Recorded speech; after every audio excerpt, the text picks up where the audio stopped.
Bulls, we're back. We're back again for another day, and let's see how it goes, man. Hey guys, how you going? Today on BKR Sport. We are ready. Are we ready? I don't know, man. I don't know if I'm ready for it, but we're here for the Chicago Bulls to take on the Portland Trail Blazers in a bit of a West Coast trip here for the Bulls, which is going to be super interesting. They play the Blazers tonight in Portland. Then they take on the Los Angeles Clippers in a couple of days' time, and then the Golden State Warriors in San Francisco. So really big three-game stretch here where the Clippers are not fantastic, but also they've been whooping teams recently. The Warriors are in a very similar position to where the Bulls are in regards to the standings on the western side of the conference. And then the Portland Trail Blazers, they're only like 5 games behind in regards to the win-loss season to the Chicago Bulls. So it's not like it's a stretch where you'd look at and go, wow, this is terrifying. But with that being said, you're a Bulls fan. We're a Bulls fan. It is terrifying. But with that being said, if you've come to the understanding of our season and you've come to the kind of the position where you know just not to expect anything, then you know it's okay. You know, we're kind of in a position right now where we just really need to force our minds into thinking, well, this team just isn't good. You know, they're just not that great.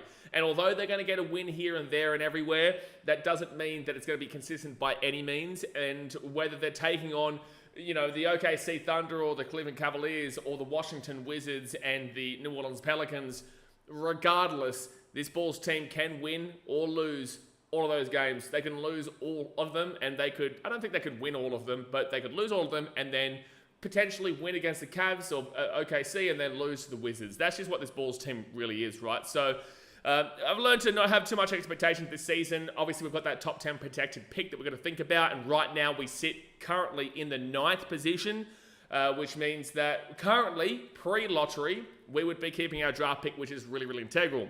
But obviously, if you say, let's go on sim lottery here on Tankathon, for example, we would say 9th, which is great.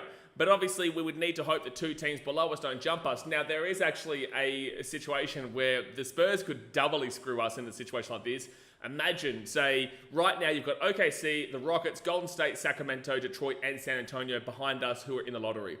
If one of those 5 teams there below the Spurs jump the Bulls into the top 4, and then the Spurs jump into the top 4 with their pick, there is a potential that they are the ones to knock us out and get a better pick for it and then also get our pick. So that's what I'm concerned about there in regards to the Spurs. Like, obviously, it's all luck, right, in regards to the percentages. But I keep an eye on that, man, because that would piss off a lot of Bulls fans. Spurs fans would love that. But that would really cause a ruckus, bro. That would cause a ruckus. But obviously, that's still a little bit down the track. We're still only halfway through the season, right? We're 41 games, I think it is now, down past the season. It's 42 games, sorry. 18 and 24 for the Bulls. So it's still a little bit away, but you do have to keep an eye on it, right? Now, in regards to these 2 teams here today, the Bulls are coming in off a horror stretch at home, but they have a better record away from home, and they are playing in Portland tonight, so you do look at that. And Portland, on the other hand, they actually have quite a few, well, both teams have quite a few outs, to be fair. Both teams in this game actually have quite a few outs, so I won't even talk too much about that, but you know, we'll talk about it, but we won't even too heavily rely on that because both teams do have outs. I would say more so the Portland Trail Blazers in regards to kind of their starters and whatnot, but you know, as we saw against the Atlanta Hawks the other day, when we lost the G League Atlanta Hawks, doesn't matter who's playing, the Bulls can lose it. They're professional NBA players at the end of the day, just not the starting lineup, which they would normally go with. Now, in regards to the recent record here for the Bulls, they obviously lost the Hornets 125-123 in a really frustrating game. Really frustrating game there. They lost the Hawks 110-94. That was the G League team. They lost the Pelicans, who were last in the West, but I do think will improve. They were 125-123. 119-113. Then you go back to the Kings game where they lost 124-119. So they are on a current 4-game losing streak here, the Chicago Bulls, and all 4 of those games were in Chicago. Every single one of those 4 games I just mentioned was in Chicago. The only win in the last 5 games came in Chicago against the Wizards, the team who is currently with the worst record in the NBA. And they won 138-105. But they also lost them a week prior, 125-107. So it was like a get-back game. And it's like you should never really have to have a get-back game against the Washington Wizards, right? So, you know, you go back and you can see a couple of wins here and there against the Knicks and the Bucks, which tells you everything you need to know. They're losing to teams like the Hornets, the Pelicans, and the the Wizards, but they're able to beat the Knicks and the Bucks. But yeah, it's a really frustrating time to be a Bulls fan because you look at that and you go, well, I don't know what to say. I don't know what to think about this game because they've proven they can lose to G League talent, even with a pretty healthy roster. Now that we've got players out, we're going up against a pretty similar team like the Hawks are a much better team when they've got the starting lineup out there. Portland are a bad team. Portland are a bad team right now. They're in a massive rebuilding stage since Damian Lillard. They're obviously really trying to move past that kind of era there. And there's no excuses here for the Bulls to lose to them. There just isn't. There really just isn't any excuses for the Bulls to lose this game. But they absolutely can, and we know they can. They absolutely can, and we know they can. But the Portland Trailblazers' recent record, they lost 125 to 103 to the Rockets, 118 to 89 to the Clippers, 132 to 114 to the Nets. They haven't lost a game by less than 18 points in the last 3 games. They lost by 119 to 98 to the Heat. They lost by 117 to 111 to the Mavericks. And their last win coming against the team that we just lost to, 119-100 against the Pelicans. But in their last 5 games, they've won 0. And besides the Mavericks game where they lost by 6, every other game was by 18 points or more. 22 points to the Rockets they lost by. They lost by 29 points to the Clippers. And 18 points to the Nets. And then to the Heat, it was 21 points. So this Portland Trailblazers team is bad. And there is no excuses for this Bulls team to lose. It just really isn't. But do I guarantee that? I guarantee you that I don't guarantee shit. I guarantee you that I don't guarantee shit. So we're going to go in and hope that our team wins, but also if we lose, it's content because it's better for our draft pick. But also, it's embarrassing if they lose this. But it's not like we haven't been embarrassed recently. You know, we had that Wizards game. The Hawks game was just awful to watch. The Hornets game was awful. Pelicans game was awful. Kings game was actually, even though they lost by 5 points to the Kings game was actually a pretty good game to watch. The Bulls were playing good basketball, and they played against a decent enough team there. And the Kings, who their record is a bit of a facade, they are a better team than where they're situated. So, you know, this team is no surprise to an embarrassing game, but surely they're away from home, where the Bulls this season, at home, they are 8-15. Away from home, they're 10-9. So they've got a winning record away from home, but they've got a significant losing record at home. So, you know, that is a pretty significant thing to look at. And it did look like we were starting to get a few home wins and whatnot when we played the Bucks and the Knicks and all that, but obviously it fell apart, fell in the arse, and it's like we played teams that were very beatable. We played teams that were very beatable, but I don't know. You look at the standings there for Portland, they're 13 and 28th. 13 and 28, they're 13th in the West right now. They would be currently selecting pre-lottery in the draft, I think 4th. I'm going to quickly have a look here. They're actually 6th. They're actually 6th, but I do think the Pelicans will get better, and I do think the Hornets will probably finish above them, provided LaMelo is fit and healthy and whatnot. Not by too much, not by a phenomenal deal. Not by a phenomenal deal, but like I do have them probably reaching a little bit higher overall. I don't know why I keep hearing things in this room. Did my green screen fall over or something? Hold on. Let me just make sure. No, it's fine. It's sweet. All good. But there you go. That is the 2 little previews there for those 2 teams. In regards to the team lineups today, the Portland Trailblazers, who are 13 and 28, they've got Scoot Henderson, Kamara, Danny Avdija, Jerami Grant, who was a Bulls fan favourite a couple of years ago. We just would not hear the end of people saying trade for Jerami Grant from, I think it was Detroit at the time. Geez, that's a name that really will give you PTSD as a Bulls fan, because there was just a whole year that was dedicated to people talking about that. And DeAndre Ayton as their centre, with the outs being Donovan Clingan, Anthony Simons, Matisse Thybulle, Australian man, and Williams. So, Rob Williams. So they've got some big outs there. You know, Matisse good defensively. Simons obviously nice and young. Clingan and Williams, they're all guys that are involved in their lineup. So they do have some pretty significant starters out of this game. For the Bulls, on the other hand, 18 and 24, you got Josh Giddey, Kobe White, Zach LaVine, Patrick Williams, and Nikola Vucevic. So a starting 5 that we're pretty used to from this season. I know about the Patrick Williams trade rumours and whatnot. Whether that happens or not, we wait to see. But they're not going to put Patrick Williams to the bench. They're not going to do that when they're trying to trade him. They're just not going to do that. They want him to play to try and improve his stock. It's just as simple as that. He needs to do everything he possibly can right now. He needs a new bit of scenery, and I've been saying this for a long time.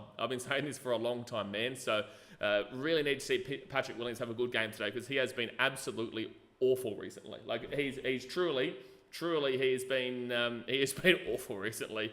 Now, in regards to the outs here, you got Lonzo Ball, Javon Carter, Torrey Craig, Chris Duarte, and Adama Sanogo. So the balls are basically a little bit depleted on the bench. Starting lineup isn't really impacted too much by injuries. You know, Lonzo is the only one that you would even consider close to a starting lineup.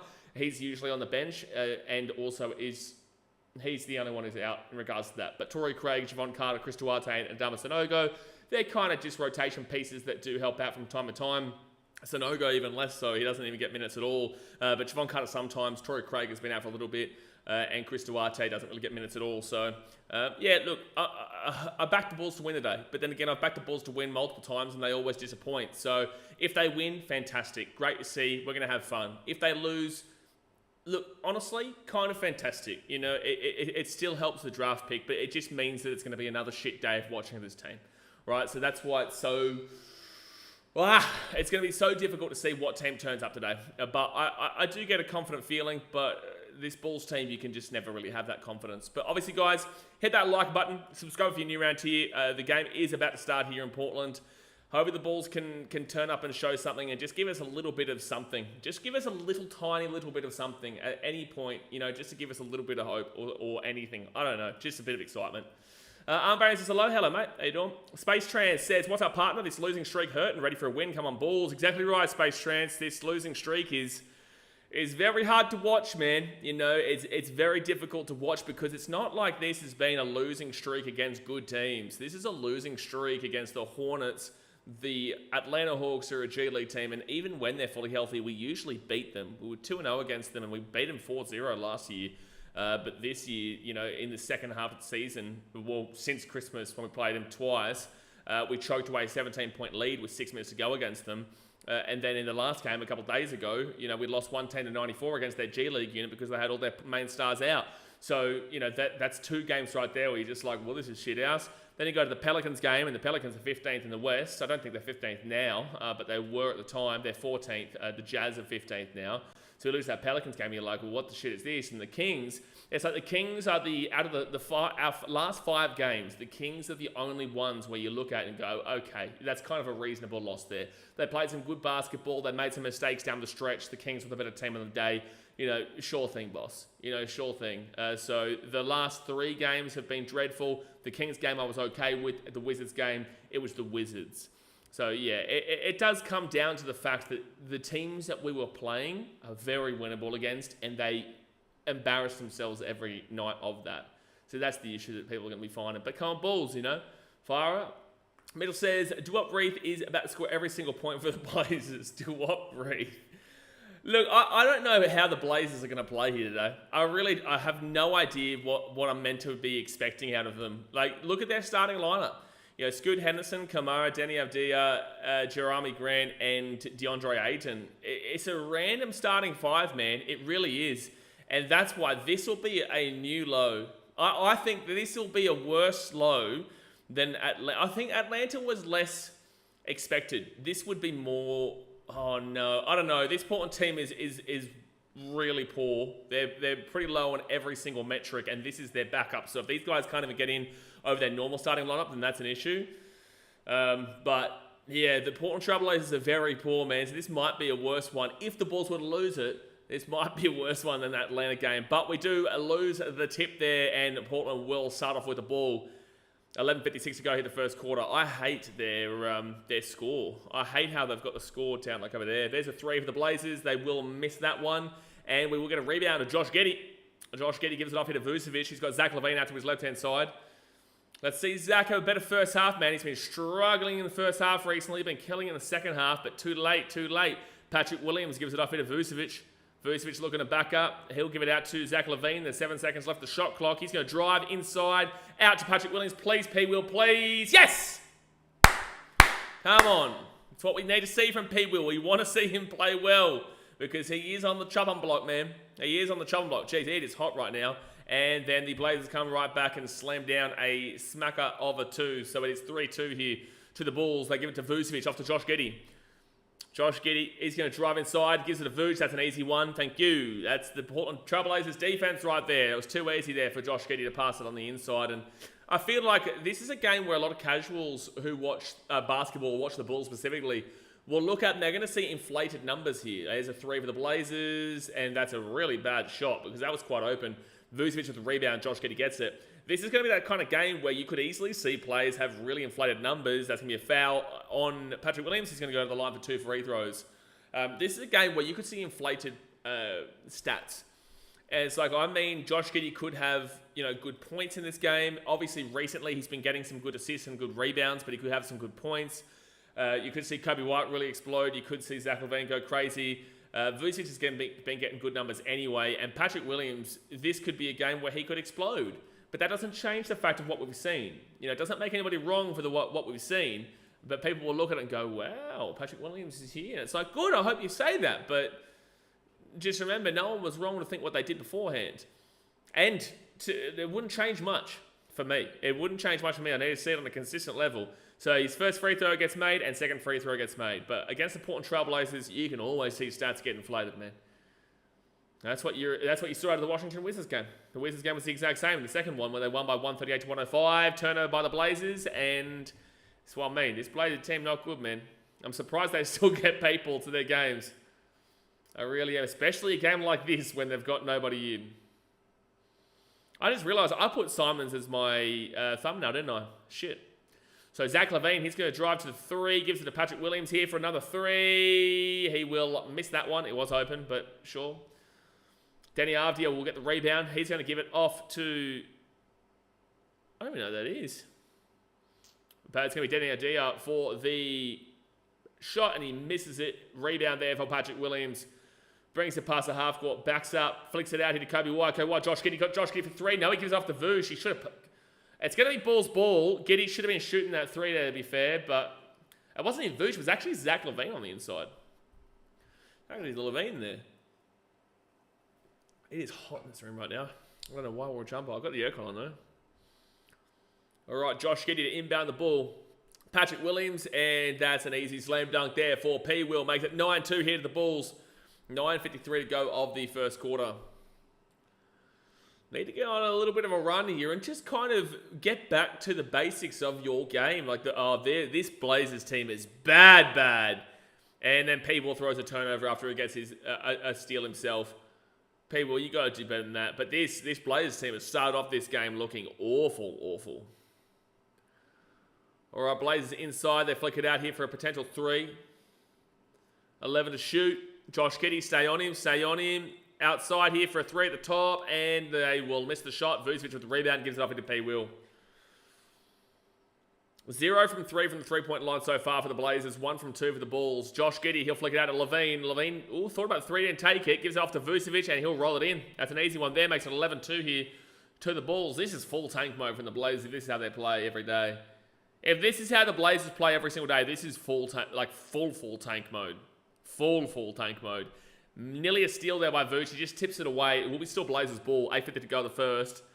Up by 9, and they miss the shot, and Kobe White will get the rebound. Kobe White for 3. Oh, close. Will be a rebound there for Portland. This might be... Oh, Vooch with an easy steal. Oh, boy. Over the top here for Kobe White. Oh, nearly a steal. It will end up being a steal there, and the Blazers will get it. That's on Giddey, man. That's on Giddey, brother. That's on Giddey, man. Gotta be doing way better than that shit. Scoot Henderson there got the steal. All right, Kobe White off to Zach LaVine. Doesn't take the 3, gives it to Vucevic. Vucevic over cross here to Kobe White. He'll go around the screen there from Vooch. Kobe White inside. Pass it out to Giddey if you want him. No, in the paint to Vooch. And it's going to be still Bulls ball as it gets tipped away. Bulls inbounder. Let me get this started up here. Andre says 11-4. Yep. Yeah, no, the Bulls are all over him. But, they're still well and truly all over the shop. But the Bulls are all over them right now. Is there a timeout? Yep, so timeout here is 11-4 to the Bulls. 7:55 to go. Timeout here by Billy Donovan. I don't really know why. I'm not really too sure why we would be calling a timeout in this situation. What's the purpose? We could have easily just kept on playing it, to be fair. There's really no reason. But I guess he must be just making a change. In regards to the start here, Zach LaVine has got literally no stat except for assists. He's got 2 of them. So he's got 2 assists. nothing else. Hasn't even taken a shot. Patrick Williams, he's 2 from 3 from the field, 1 from 2 from 3, 2 from 2 from the free throw line. He's got a rebound and a steal, but he does already have a turnover and 7 points. It's a great start there for Patrick Williams, but again, you're going to see that today. You are going to see that here against this awful Portland Trailblazers team. There's no surprises in regards to that. Absolutely no surprises. Nikola Vucevic, 2 from 2 from the field. He hasn't taken 3 yet. 2 rebounds and a steal. He does have a turnover. So it wasn't Giddey. It was actually Vucevic who got gifted that turnover. And then 4 points for him. Being a solid enough start there for Vucevic besides a turnover. You know, you can't come along with that. He's absolutely firing on double-doubles. He's getting a double every game. He's getting a double-double every single game with big old Vucevic. He's killing it. Let's do that. Mix that up there. Bang. And then you got Kobe White, who's 0 from 1 from the field and 0 from 1 from 3. 1 rebound, no points in this game. He's obviously +7. And then Josh Giddey, 4 minutes played so far. He hasn't taken a shot, but he's got 1 rebound and 2 assists. Doesn't have a steal yet, which he usually does quite early in the game, but not today so far. Dalen Terry is about to come onto the court, though. Wait, is that a challenge? Oh, it was a challenge by Portland, and Portland got it. I was like, that's what they said in the commentary, that the Bulls were the ones who used the timeout there, and I was like, why? That makes no sense. But now I get it, because that's not what happened, actually. What happened is Portland actually challenged the call, and it's successful. So it will be Portland ball. Oh, I just realized this is... Hold on. Let me fix this this browser source so you can see the 2 names fully. There we go. There we go. Beautiful. Man, I tell you what, Philly's still disappointing everyone. They're not getting their shit together. They're going to lose to the Bucks today again. Bulls fans have just been praying and hoping that Philly get their shit together so they can jump them, but it's just not happening. It's more likely that when you look at the standings, it's more likely nearly at this point that the Nets are going to jump the Bulls than the 76ers, because the Sixers just look woeful. They just look woeful, and they got a tough stretch the last time I looked as well. All right, Blazers with the ball.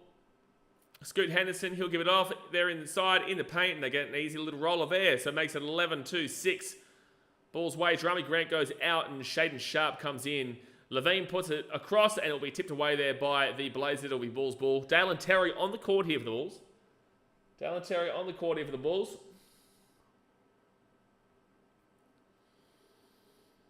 Need to see quite a bit out of him today. Vucevic thinks about the 3. He's got Zach LaVine, rolls around. He's got Giddey out to his left-hand side. Dalen Terry to his right. Zach LaVine pulls up for 3. Bang! Thank you. Thank you very much, Zachy Boy. Zachy Boy with the 3. He's been struggling in the first half, but that's something that we like to see. 23.6 points per game this season for Zach LaVine. 23.6 games this season, which, honestly, 23 of those 23.6 might be coming in the second half of games. That's going to be a little bit of a tip away there from Vooch. And it will be an inbound here for the Blazers with 9 seconds left here on the shot clock. Man, 4 straight is just crazy. The commentary is just talking about the 4 straight losses the Bulls have. But you wait until they talk about, oh, here's a 3 there for the Blazers. They missed that one, and Vucevic will get the rebound. That was a really open 3. They are missing some really open opportunities here tonight, the Blazers. Really open opportunities. Levine for 3. Oh, bounce in and out. And Kamara will get the rebound. He goes in on Giddey. Thinks about the deep 2. He rolls past Giddey. I don't know what defense that was. And Vooch again. Vooch has been tipping these balls away pretty easily today. Vooch is doing a really good job in regards to tipping the ball away. He's not getting the steal, but he just keeps doing a little bit of a reach around and going slap. Picking it out, and you know, it's just breaking up the little possession. So Murray will come on here for the Blazers for Denny Avdia. So on the court, I think I'm watching the Blazers. I think I might be watching the... oh, jeez. Oh, okay, don't worry. I've got no charge on my mouse. Let's see if this charges this over here. I don't know. I have to look in a set. I have to go down at half time or at the quarter time to go and charge my mouse. And there's a rebound there for the Blazers. They, in the paint, put it up and put it in. So it's 14-10 now. Considering how bad the Blazers were that first 5 minutes, it's crazy this is only now a 4-point game. Levine's got Vucevic out to the back. He gives it off to him. He's got Josh Giddey out to his left-hand side. Giddey touched the leg there of the Blazers. Still Vucevic ball. Gives off to Zach LaVine. LaVine rolls, drives in the paint, and will miss the shot. And he chooses to go Bulls. Get around the Bulls, man. It's not looking pretty as we speak, but at least we're leading. They will miss the shot there, the Blazers, but Ayton gets the rebound and puts it in. 2-point game. Boran Vucevic, I don't know what that means, but... you need Vucevic assists, I think you're saying. Assistance, yeah. I feel like that would mean assists. LaVine in the paint, up, and bang! Let's go, Zachy boy. 16-12. 10-5 run for the Blazers. 10-5 run. Thinking about the three, they give it out into the corner, then they drive straight through, and that is just awful defense on the Bulls, which makes it 16-14 here. That's Shaedon Sharpe who gets the drive straight through. Josh Giddey now brings it past the half court, gives it off here to Vucevic. Vucevic to Dalen Terry. He's going to drive himself in the paint and puts it up and puts it in. Nice work there by the young blood, Dalen Terry. 18-14. I need to see more minutes from Matas today, that's for sure. I need to see more minutes from Matas Buzelis. He had 4 minutes the other day. He had 4 minutes from Billy Donovan in that game against the Charlotte Hornets, and that's a foul there against the Bulls. That's a foul against the Bulls. Yikes, bro. I don't think that's going to be 2 free throws, though. It was underneath the rim, but he wasn't going up for the shot. Yeah, Murray straight through. I'm surprised they didn't call Patrick Williams for the foul on Murray just before. Chris Murray. Last game versus the Rockets, 7 points, 2 from 8. Yeah, I'm definitely watching. That's what I need to do. That's why I'm trying to charge my mouse, because I'm definitely watching the Blazers broadcast, which is annoying me. I can't do that. I hate that. DeAndre Ayton in the paint, puts it up, and he will miss the shot. Matas is on. Love to see that. Yes, good to see Matas getting some minutes right now. We were just talking about it too. So Josh Giddey went out, Matas came in, Patrick Williams went out, Ida Sumu came in. So Dosunmu, he's got Matas to his left. That's a foul there against the Blazers. At the timeout, I'm going to quickly run down downstairs and grab my charger so I can put that on, because I can't listen to the opposition commentary all day. I couldn't do it. I couldn't do it, no way. I don't know how people do it, to be fair. But if you are a Bulls fan, you still watch these streams and you still watch the Bulls, like, good on you, bro. You're a true fan, just like... you're a true fan, because it's not easy to watch this team at the moment. There's a 3. No, Vucevic doesn't take it. Ida Sumu. Sumu drives inside. Underneath to Terry. Terry to Vucevic for 3. Oh, missed the shot. And it's going to be a rebound there for Shaedon Sharpe. Kamara now. He's in the paint. He'll turn it over. Matas with the steal. Well done, Matas. Well done. Get the highlight play. Puts it up. Misses, but it will be followed to by Dalen Terry. Might have been a little bit of a block there from the Blazers, but great work there from Matas with the steal. Does miss the shot by a little bit of a touch, I feel like happened, but Dalen Terry got the rebound, put it in. 20-14. There's the young blood coming through together. Blazers now down to the corner. That was weird, but that might work out. Missed the shot, and Dalen Terry will get the rebound. Terry's having a good impact to start off with here. Really solid impact from Dalen Terry early on. Vucevic, Zach LaVine. LaVine drives in the paint. Don't turn it over, don't turn it over. Puts it up and puts it in. Let's go. Let's go. Ali Santos says P. Will is becoming a defensive liability. Has gotten blowed by a few times already in this game. Ali, this has been happening for a while now, man. You know, it's definitely not a surprise. That's why the Bulls are starting to. There's a 3 there for the Blazers. Makes it 22-17. Yeah, this is a problem with P. Will that we know about, mate. You know, his defense was his biggest point of the game. That was an awful defense from the Blazers. Io goes straight through for a 2, 24-17. Patrick Williams, his biggest key asset was his defense. And he could obviously, 3 and D. But now... his defense has regressed so much, and it's just like, this isn't working. But the contract is so heavy that it's so difficult to see an offer that we get that actually is valuable to the Bulls as well. We could make an offer that would be valuable to another team, but I don't give a shit, and we shouldn't give a shit about how other teams are going. We're going to care about our own interests in this regards. LaVine hits the deep 2, makes it 26-17. Let's go. 2.5 minutes to go in the first quarter. So, yeah, look, it's a tough situation. 5 years, 90 mil, and he's done nothing but prove that was the wrong move.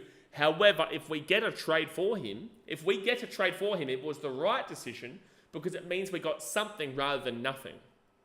Because we could have easily gotten nothing from that from Patrick Williams if he had have left and we didn't get the signing. So it's a real tough situation because I want Patrick Williams to do well. There was a point over Christmas where he was actually my favourite player to watch on the team over Christmas. Even though you had Vooch doing his thing, you had Marcus doing his thing, you had Zach LaVine hitting points galore, Patrick Williams over Christmas, I was really enjoying because he was getting great defense. He was hitting some really big-time threes. And it was a massive... Like, I remember one game we got 18 points, and that was like a big game for him. But it's not consistent. And since then, he has fallen out to not having a game every now and then. Since that little Christmas period about 20 days ago, he barely can hit 7 points. Sometimes he can get 0 rebounds. Like, the guy's 6'7", and he got out-rebounded by a backup point guard the other day. So it's like, do I want to see Patrick Williams prove everybody wrong and be successful? Absolutely. I've been saying for over a year now, for a long time, that Patrick Williams just needs a fresh bit of scenery. And now they're talking about it, and Acme is talking about it, and Billy Donovan is talking about it. You know, Casey Johnston's talking about it on his socials and whatnot, and everyone's talking about it. It's a fact. Patrick Williams isn't going to succeed here. As much as I want to see him succeed, he's just not going to succeed here. It's just not going to happen. He doesn't have the drive here. Maybe that's because he was already here, then signed that contract. That's great. But if you get shipped away, maybe that will give him a bit of a wake-up call that he needs to have that motivation. And my thoughts are, if you're getting paid a guaranteed, fully guaranteed, 100% guaranteed $90 million contract over 5 years, you shouldn't need motivation, man. You shouldn't need motivation whatsoever. If you need motivation to play NBA basketball for the Chicago Bulls on a guaranteed $90 million USD contract, then you have an issue internally and it's not resolvable at this team. That's my personal opinion. But I believe that he will find that motivation again with a wake-up call by going wherever else. And I think he can do well wherever else. I really do. I think he can do well wherever else, but it's just not going to be here. And I hate to say that, but it's not. It's not, but who picks him up? Who picks him up? Maybe the Spurs? Can you guarantee our pick back? Can you take away the protections on the pick this year and we'll give it to you next year? I like that idea from Hayes from Chicago Bulls Central. It's a good idea. So, you know, but it's a frustrating situation, man. Ali Santos says that we all wanted him to do well, however, it's been 5 years and we're still living off his potential. Oh, man, that word potential is starting to make me sick when we're talking about Patrick Williams, bro. I'm starting to hate the word potential with him. We're back on the way here for the last 2:15 of the first quarter, and they're going to airball that shot there, the Blazers. Marcus Buzelis with the rebound. He's got Jalen Smith who's just come on. Marcus drives, mid-ranger, puts it up, puts it in. Let's go. Now, Billy, give him some fucking minutes, man. Billy, give him some minutes because he's showing that he's got the damn well talent, Martas. Stop playing 4 minutes he played the other day. He played 4 minutes. 4 against the Charlotte Hornets. It's wild to say that Marcus Buzelis was given 4 minutes and 1 second against the Charlotte Hornets. Minute 51 to go. I'll read the chat in a second. Minute 51 to go in the first quarter, and that's an offensive foul there against the Blazers. Bulls ball. Ali says, exactly for someone to be that big and get out-rebounded by all our guards in most nights. Mate, he got out-rebounded by a backup point guard against the Atlanta Hawks. He's 6'7". He's 6'7". Dalen Terry gives this ball up here to Kobe White. Kobe White drives inside in the paint, looks up, puts it in. Let's go. He's been a little bit average so far, Kobe, but at least he gets some 2 points there. I think he's only taken like 2 or 3 shots so far, and that's his first one. And that's definitely a foul there against Io for sure. 2 fouls against the Bulls there for the first quarter. Devin says, I took Zach LaVine over 24. He's going to drop over 30 this game. Let's go. He cooking the boys. I think you've got to be concerned about the blowout. Like right now it's 13 points. So there is a high chance this Blazers team is bad. I would nearly argue this Blazers team is in a worse situation than the Wizards. I genuinely would. Blazers put it in to make it 30-19. That's why it'd be more embarrassing to lose this game than the Hawks game. Against the G League because this team is bad. Here, Jalen Smith for 3. Will miss that shot. Rebound, Matas. Matas looking for Io. Gives it to Io. Nearly got stolen. Back into Matas. Oh, it's going to be a foul. Nearly got a and 1, but it'll be 2 free throws coming up for Matas. So, what was I saying? Oh, yeah, what you've got to be careful of, man, is that these guys could get taken out. And like, we're on a 3-game road trip here. So we've had a 5-game home stretch where we lost 4 and won 1. But now we're on a 3-game home stretch where we don't play tomorrow, which could be a benefit to you. But then we play, I believe, a back-to-back against the Clippers and the Golden State Warriors in Los Angeles and then also in San Francisco. So there is a concern there that on this trip that Billy does say, hey, listen, we're up by 20, maybe you'll take him out. But then again, something that benefits you, and Mathis hits the free throw, something that benefits you is that our depth, the depth of the Bulls, is actually injured today. Torrey Craig is out, Javon Carter is out, Adama Sanogo is out, and Lonzo is out. We've got a whole bunch of outs here. So Mathis hits both free throws, so that could be a benefit there in regards to not resting players, but we'll see how it goes. Because I shouldn't be talking about blowout when I know what this team can do. And they missed the shot there, the Blazers, and it will be Kobe White who gets the rebound. Let's go. 42 seconds left here in the first quarter. You usually know if the team's going to win or the team's going to lose pretty early with the Bulls. It's looking like it's going to be a win. But I'm not going to guarantee you it, but it's looking like it's going to be a win. I'd assume it puts it up and puts it in. Makes it 34-19. And I know people are going to be like, well, you know, they're up by 15 points, so that's easy to say. No, what the Bulls it ain't. But I'm pretty happy with how they're playing right now. This is looking like a decent Bulls team today. But they're also taking on, in my opinion, the worst team in the league. All right, so the Blazers now, they'll flip this ball across. There's a 3, and they will miss the shot. And it will be, it's going to go out of bounds. It's going to be the Blazers ball. Alex says, I agree. At this point, if it takes you to be traded to get the fire and not the $90 million that the franchise and fans give you, you are unprofessional and terrible human being. Well, no, he's not a terrible human being. He's just not motivated enough. You know, I'll never go and say that that's a steal. No, damn it, I couldn't get it. There's a 3, 4.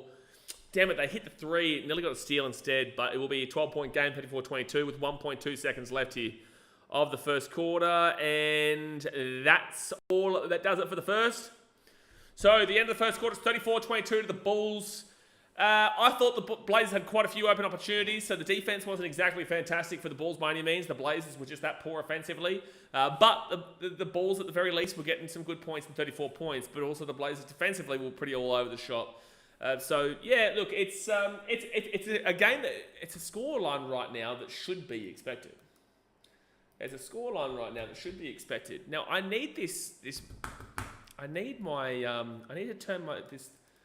to go quickly grab my charger. I don't think I have my iPhone. Oh, I might actually over here. Hopefully this works. Oh, I've got some random charger over here. Maybe I can get this going. So guys, just give me 1 second here. I'm just trying to... So my mouse died and I unfortunately clicked on the Portland Trail Blazers broadcast, and I also can't go have a look at the stats just yet because I can't move my thing off. So give me 1 second. Obviously hit that thumbs up button. Subscribe if you're new around here. We're live for every single Bulls game. Win, lose or draw, we're always here, man. We are always here. I don't know if this is charging, but we'll soon find out. Big Slapper says, need White 2 threes. Good luck. I think it's definitely a likely chance, Kobe White to get 2 threes. I could see anything being an over today against the Portland Trail Blazers. But also, if you watch enough of the Bulls, you know Kobe White's been well and truly off this season besides a couple of games. You know, and those couple of games have come recently. He did have a good stretch recently around that Christmas period, but also has kind of fallen back into the same old trap from before. So definitely a concern. But when you're taking on the Blazers here, you definitely a G League Blazers at that, a reserve grade Blazers at that. You do expect Kobe to have a bigger game. So I'll back in the 2 threes for you. Patrick says, is Kobe injured? Kobe White is not injured. No, he's out there. Anson Jr., Vucevic 0.5. Assistencias. Odds at 65. Good stuff, man. Big Vucci Vuce. Vucci Vuce doing a good job. You know, Vucci Vuce doing a good job as per usual. We know it though. That's what happens. We don't doubt Vucci Vuce. All these guys are out. Hopefully we'll give Martins more minutes. Absolutely. That's the only way that Martins gets minutes, because Billy Donovan is a potato. Billy Donovan is a potato. I say it once, I say it again. Billy Donovan's a potato. You know, was he a good college coach? Absolutely. Could he be a good coach elsewhere? Sure, but it better not be a rebuilding team, because he can't coach a rebuilding team for shit. He can't. He should not be the Bulls, but then we have this secret extension or some shit. Like, dead set.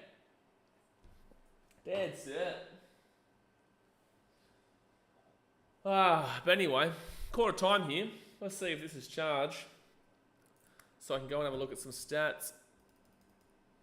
I don't know. Oh, I hadn't turned on yet. All right, so Blazers, we're back on the way here. Oh, yeah, okay, it's working now. Beautiful. And that's going to be it's going to be Blazers ball here. Is it tipped out of bounds by the Bulls? I'm going to see if I can switch across here to the Bulls. Bulls broadcast. Yeah, Trailblazers, buddy, bullshit. I knew it gave me the Blazers broadcast. That was making me sick. Just notice I'm a crown now. You're a king, slapper. You're a king. But that is a potato, Ali. It is what it is. He is a potato, man. All right, my mouse is working again, so we'll be able to look at the stats at the next timeout. All right, so the Blazers missed a shot. Dale and Terry gets done over. Oh, they missed it. Wow. How did they miss that shot after the rebound? They passed it out here for a three, and that's brutal. They hit that three. That's brutal because that was an awful play. That was awful all round by the Blazers until they hit the three. That just randomly worked out of everything that just happened. 34-25 to the Bulls. Dale and Terry has it. He drives inside. Misses the shot, but it will be a foul. 2 free throws. Is Julian Phillips not getting minutes tonight? Are they not playing Julian Phillips? Did I miss him on the out report? No? Julian Phillips not coming in yet. Interesting. Billy must be going with something different. Okay, cool. Yeah, Julian hasn't been fantastic recently, but he had a really good game against the Hawks when we lost. He had a really good game against the Hawks when we lost. First free throw made by Dale Terry. And people have been like calling for him to start over Patrick Williams. If anyone's going to start, I would want Matas, but I know that's not going to happen.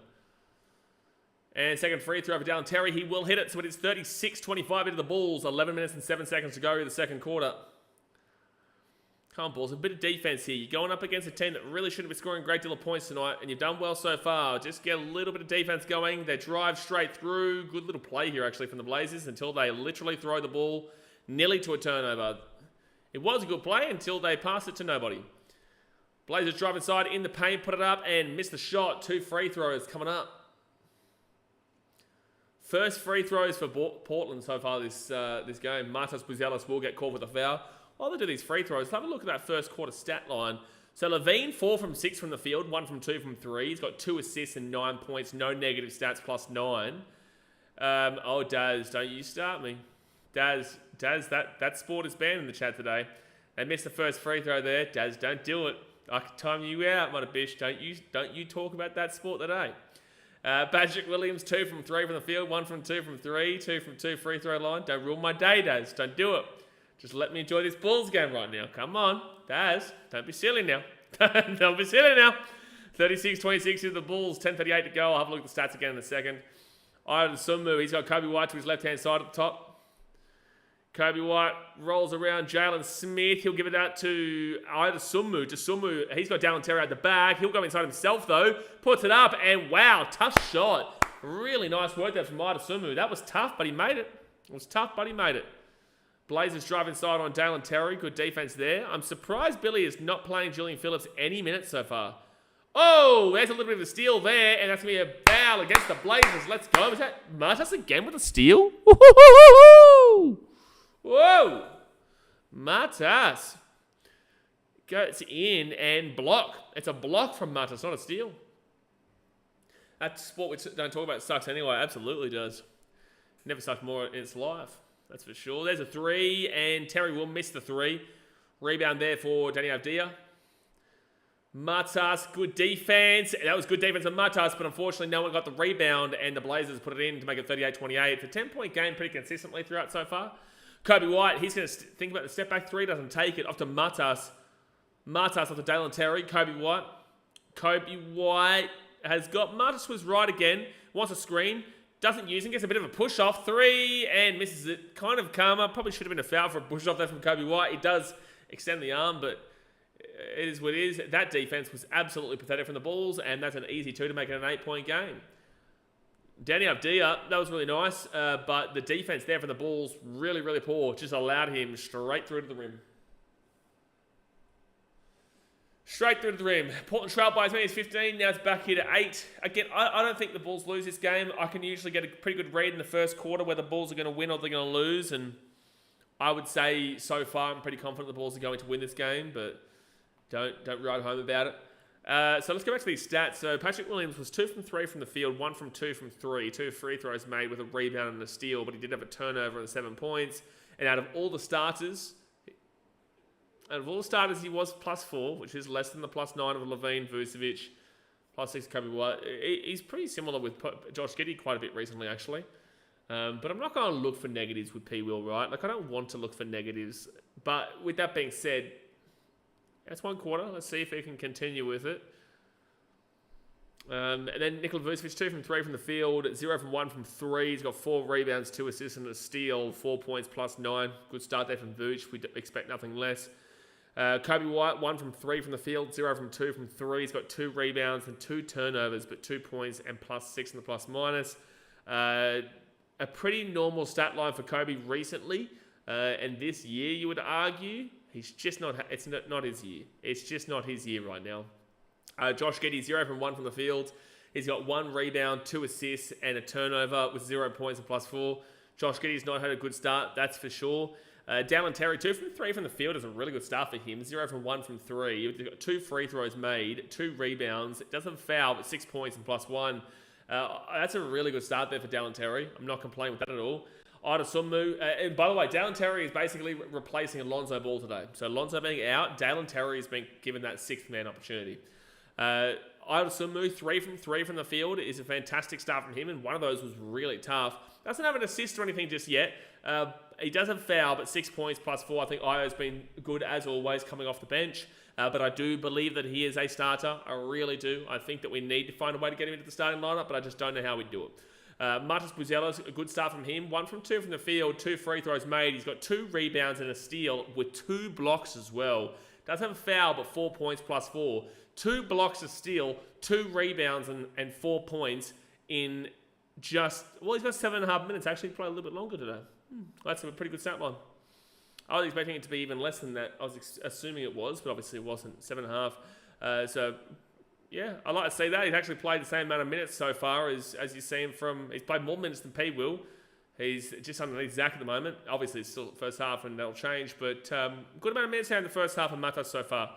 And then Jalen Smith, 0 from 1 from the field, 0 from 1 from 3, and then nothing else with -1 on the +-. So that's not a good start. That is literally not a good start for Jalen Smith, but we are back underway.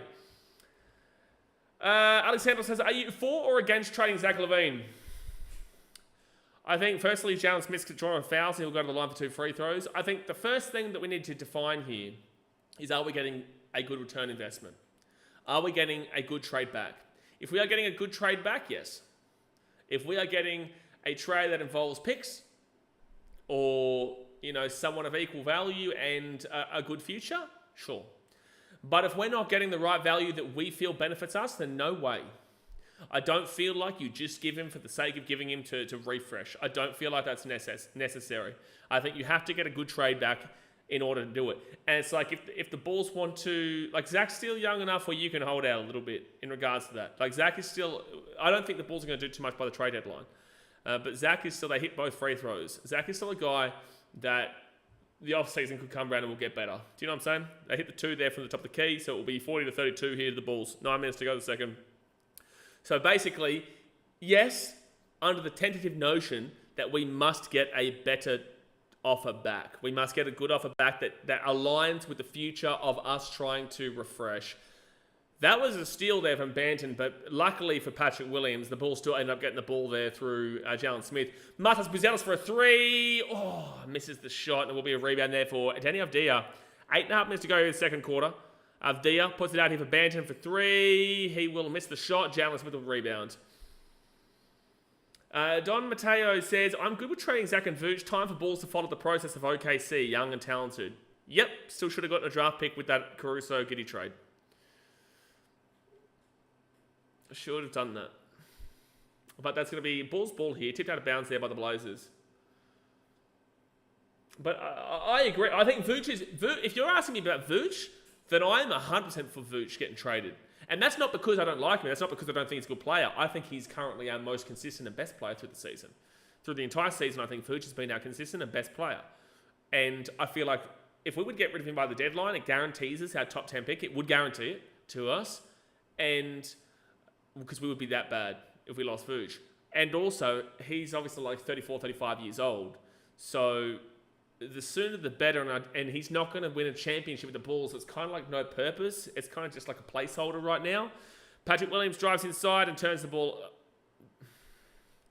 That's going to be a ball up, isn't it? Is it a timeout or a ball up? Patrick Williams, that was dog shit. Is it a timeout or is that a ball up?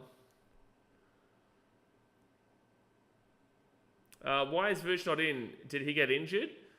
No, he doesn't usually come back on until... Well, he's on now. He's back on now, but you know rotations, right? Like Vooch won't play the entirety of the first half. He was up for 5 minutes, 6 minutes because that's his rotation. They put Jalen Smith on for him, and then Vucevic will get the ball here, gives it off into Patrick Williams, puts it up, and will miss the shot. Actually, a tough shot there for Patrick Williams. He can't really hate too much on that one. But yeah, rotations. Vooch was just off for the middle part. Oh, that was a weird pass. Damn, that was a really strange pass there from Shaden Sharp. So it'll be Bulls ball, turnover. Dasmate says, SGA just signed a baby. I wonder if I go to Chicago dressed like a baby, Lonzo will sign me. What?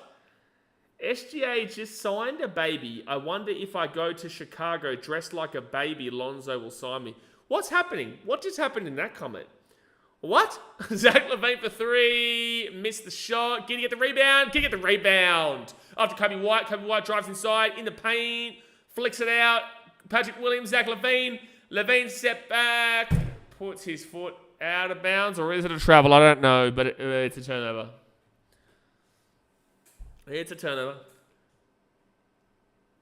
52% from the field for the Bulls. Turnovers to the Bulls, 5. Turnovers to the Trailblazers, 6. It's surprising because it feels like it's been more than just 6 there for the Blazers. Danny Avdia gives it off to Shaden Sharp, then to Scoot Henderson. Henderson's going to flick it outside into the corner. There's a 3 for the Blazers, and they will miss the shot. It'll be LaVine with the rebound. He autographed a baby. He autographed a baby? What? Patrick Williams for 3. Misses the shot. Giddy flicks it back out. Nice hustle, Giddy. Zach LaVine. Kobe White 3. Oh, yes! Wow. Bounced in, out. Back off the backboard and in. There's one of your 3s there, Slapper. There's one of your 3s there for Kobe White. That was a shot that just didn't look like it was ever going to go in, but it did. But there's you put your foot out there, Blazers. Thank you very much. Give me that ball. Give me that ball, son. Give us that damn well ball, mother bish. Ali says, I just think Zach is playing like a superstar. Well, yes, but Zach is Zach. I'll get to that in a second. I just think Zach is playing like a superstar. We will not get our return on investment the way he's been playing. I think we can develop and build around him. Thought that last time. Zach LaVine has done this on many occasions where he will have these explosions for games and then will regress into a more regular style. There's a turnover from Zach LaVine to Danny Avdia, who's actually having a really good second quarter. But Zach LaVine, you got to be careful. Jeremy Grant for 3, misses that one, and that's going to be a foul against Patrick Williams. What are you doing, dude? What are you doing, dude? So you got to be careful with Zach, because with that being said of what you just said, I agree with you to an extent, but all the points Zach was getting were in the second half when the game was over, for the most part. If you look at his first half, he scored 3 points the other day and ended up on 25. He scored 3 points in the first half and ended up on 25 points by the end of the game. There was a game early this season where he was on 6 points at the end of the third quarter and then ended up on like 34 at the end of the game. In the fourth quarter, he went and hit basically like 28 points or some shit. It was ridiculous. No, it might have been 20. There's a foul from Josh Giddey after a turnover. 9-point game, 43-34 with 6:03 to go. So it's like superstar? Let's hold on. I'm thinking superstars like Giannis. I'm thinking superstars like SGA. I'm thinking superstars like Luka Doncic. These kind of guys, right?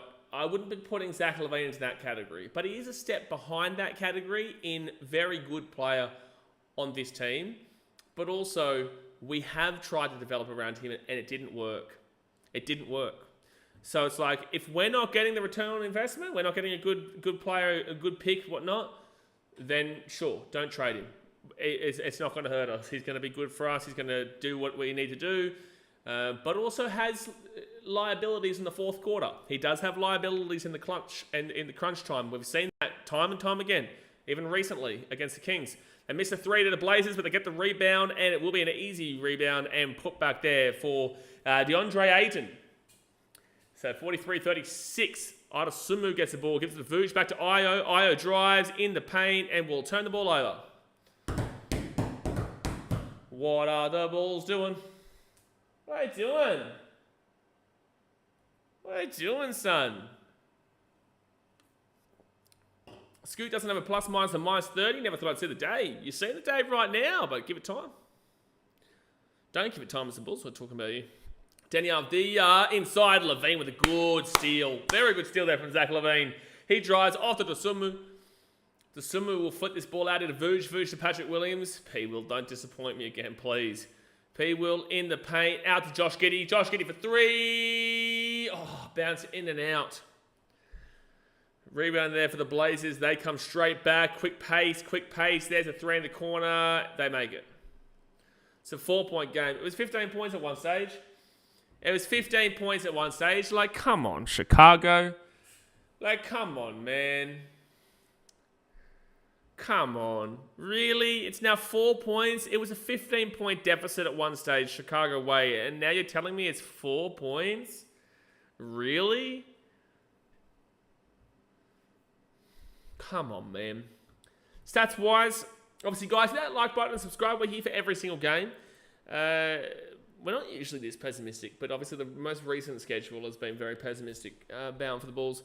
Levine, 9 points. Hasn't really had too great of a second quarter, but first quarter was really good. Patrick Williams, 7 points, 1 rebound, 1 steal.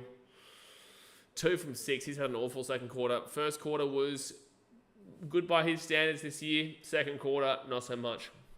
Vucevic hasn't taken a shot in the second quarter so far. He's got 3 assists and 4 rebounds with a steal. Good numbers, no negative stats. Okay. The only player in the negative plus minus so far in the starting lineup is Patrick Williams. Levine plus 5, Vucevic plus 5, Kobe White plus 9. Josh Giddey is 0, so I'll grant you that, but minus 2 there for Patrick Williams. Patrick Williams currently has the worst plus minus on the team for the Bulls. It's like, is that all his fault? No, it's not all his fault. But, like, surely when this is a consistent factor. Like, this is a consistent factor that we see all the time with Patrick Williams, where he will be significantly behind the plus minus to all the other starters. Campaign Chumps, my boy, we're back. We're back. And we are, I don't know, campaign what we are. I don't know. I don't know if we're going well or we're not. Because we're playing the worst team in the league, in my opinion. And they've got a lot of their starters out. I don't know what we are. I don't know what to tell you. I don't know if to tell you if we're going good or we're not going good. I don't know. Dasmane says, didn't even have to hear you say Patrick Williams. I just heard a groan. I just heard a groan and knew what you were going to say. You're right. You are. You are right. That groan is usually one thing and one thing only. It's either Patrick Williams has missed a shot or I'm looking at his plus minus. That is a Patrick Williams special, man. Wrong way to spell groan, but, you know, we live and we learn as well. But you're right. That's funny. That's funny. Don Mateo says, I have no doubt with his skills, but based on his playing style, young players will not develop. Also, he is always hurt. I wouldn't say Zach Levine is always hurt, comparatively when you've got guys on the roster like your Lonzo Balls, and this is what, with all due respect to our players, I'm not trying to shit on them for having injuries, but just based on the facts, you know, Lonzo Ball is quite consistently injured. I would say Patrick Williams is probably more so injured than Zach Levine of recent note. You know, who's another one? I guess there's not a great deal outside of that. But like Patrick Williams, you could argue it, and definitely Lonzo and whatnot. But yes, he has had his injury concerns over time, but Levine's playing more often than not nowadays.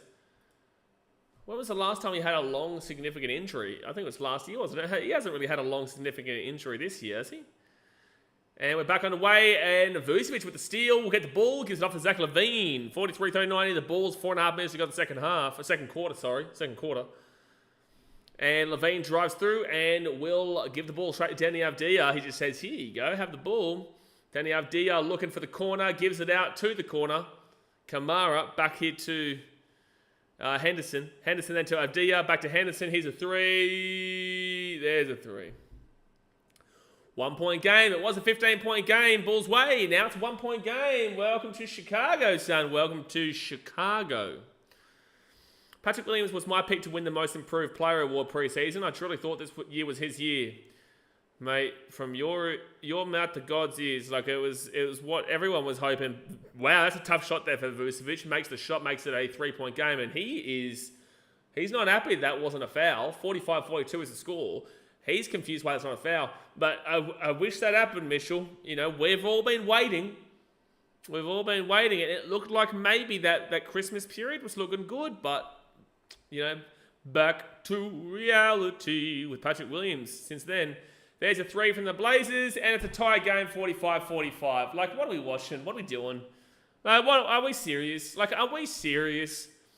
13-2 in the last 3 minutes and 1 second. Ida Summer around the screen there from Vooch.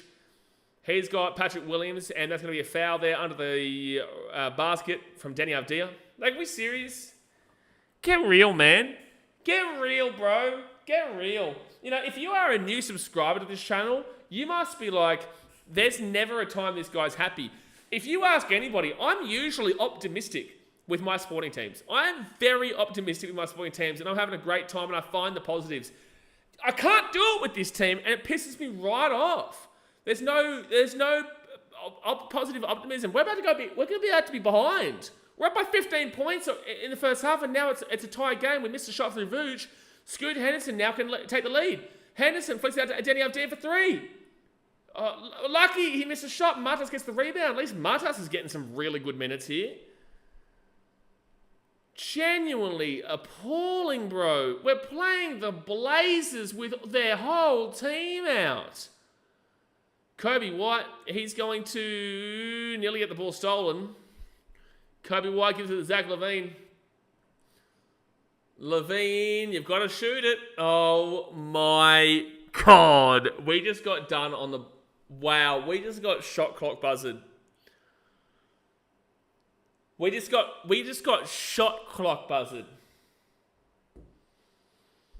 Campaign chops, as long as Zach gets his 20, I don't care. I think we get the W tonight, though. Mate, I thought that. Doesn't look like it. There's DeAndre Ayton. We'll miss a shot, and it'll be LaVine with the rebound. Like, Zach will get his 20. There's no worry about that. LaVine in the paint, puts it up and puts it in. There you go. There's 2 points right there. 47-45 here to the Bulls with 2 minutes and 2 seconds to go here. Actually, what was the game that you said we were going to win, Campaign? And you were like, oh, I'm pretty confident we're going to win this game. Don't worry, I do this all the time too. But what was the game you said, no, we're sweet, we're good, and then we ended up getting like blown out?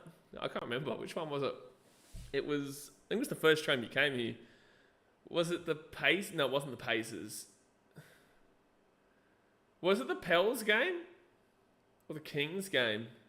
Oh, no, it wasn't the Hawks. How many streams have you watched now, Campaign Shop? Is it 4 now? Like, you were here for the Pelicans game as your first? Or was it Kings, maybe? I can't remember. You'd probably remember more than me. But I remember you came in, you obviously had LaVine for a big score. Well, LaVine did hit a big one then, so it probably would have been that Kings game. All right, 47-46. Jeremy Grant with his first free throw.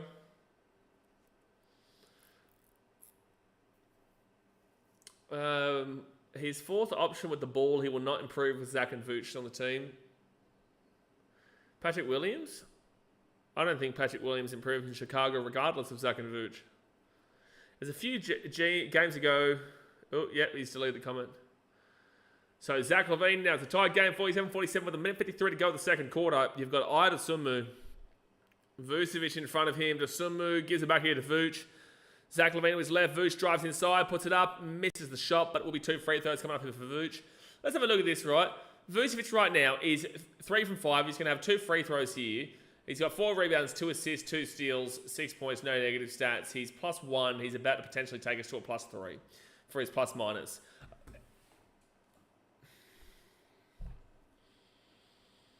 I can't believe it, man.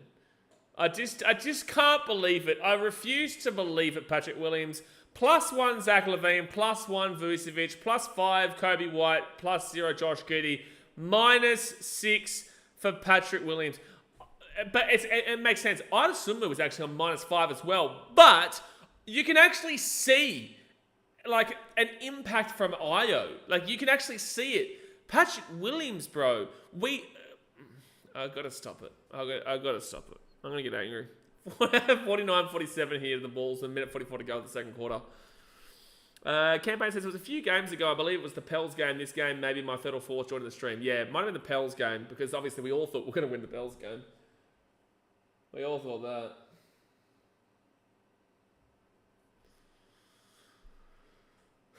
They've got to reset the game clock here. Obviously, guys, don't forget, hit that thumbs up button and subscribe. We are live for every single Bulls game, win, lose, or draw.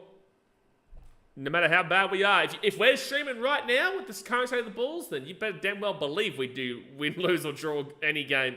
You better believe we're here every single game. Shut your mouth, Jeremy Grant. Just put the ball in the basket and piss off. That's buddy, rubbing it in for a slam dunk. You made it 49-49, mate. Like, what are you doing? Settle down. There's still a whole half to go. Zach LaVine puts it up, and it's still going to be Bulls' ball, blocked away there by the Blazers. Kamara, that was really good defense there from Kamara. Hey, at least he's not trying to, like, buddy, showboat like Jeremy Grant is when it's 49-49. Mate, you really that butthurt that you didn't get to go to the Bulls the other year? Don't worry, you would have been in the same position that you are now, but with us. Zach LaVine in the paint. He's going to go back to Kobe White for 3. Misses the shot, and it will be backboard, so it's going to be off the... Oh, foul first. It's going to be Bulls ball. It's going to be Bulls ball. Foul on Jeremy Grant. Showboat that one, big boy. They were originally going to call it off the backboard, the clock, but the foul was first. It's okay.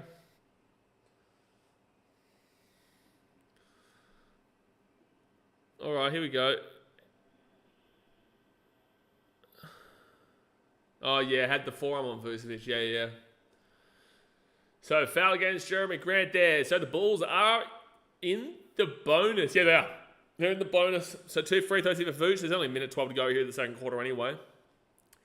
50-49. Matas is getting some good minutes. So, let me just clarify here. Patrick Williams is off, yes? I think he's been off for a couple minutes. I think he has been. Where is he? Kobe White, Matas Pizelis, Nikola Vucevic. I'm assuming Zach LaVine's here and Josh Giddey, right? No, Io, Matas, Vooch, LaVine, Kobe White. Like it. This is how we're finishing off the quarter. Ah, damn it. It's going to be goaltending against Matas, but he had a good block, but unfortunately it will be goaltending. He just misjudged the jump. Damn, he just misjudged the jump. It definitely was coming down. It is a goaltending, but Matas, man, he can get up for him. That's for sure. So, tie game, 51-51. Ida Summu's got Vucevic in front of him. Ida Summu drives inside. Back here to Vooch. Vooch off to LaVine. LaVine around the screen there from Vooch. He's the 3 for LaVine. No, misses that one. Matas tried to come in from behind for the rebound. Couldn't get it. It's going to be Denny Avdia with the rebound. He's had a really good second quarter, Denny Avdia. He's had a really good second quarter. He's going to step back here from mid-range. He doesn't take it. Gives it off to Scoot Henderson for a 2. He passes it to Ayton, and Ayton puts it in for the lead. 53-51 here. The Blazers, 28.6 seconds left here of the first half. Io DeSumu, he's going to drive straight through in the paint. He had an open lane, but unfortunately got closed down late. They go inside, flicks it out here. Buzelis thinks about... Oh, doesn't take a shot. Gives it off to LaVine. 4 seconds separate the shot clock. LaVine goes up and puts it in for the tie game. 53-53. 9.3 seconds to go here of the first half. I'm really liking that from LaVine, though. Doesn't just settle for the 3 in that situation. Drives to the rim and gets the high percentage shot. 3 seconds, 2 seconds. There's a 3. They missed the shot. And that is the end of the first half, which I don't know how to explain that first half. But I'll tell you right now that there is an issue with that first half, and that is the fact the Bulls were up by 15, and they're currently tied 53-53 at halftime. Obviously, that thumbs up button, subscribe. The first 4 quarters, you saw the Bulls kill them in the first quarter. They were up 34-22 after 1 quarter, and the second quarter, the Bulls didn't even hit 20 points. The Bulls scored 19 points against the Blazers. I want to really re-emphasize something here. Defensive efficiency NBA. Let's go have a look where the Blazers are in regards to defense. Did Vucevic score 3 points Friday? Yes or no? Friday for you would be Saturday for me. Who'd we play that day? Saturday would have been Hornets, maybe? Yes, so Hornets, 3 points. He would have absolutely scored 3 points. Vucevic hit 40 points, bro.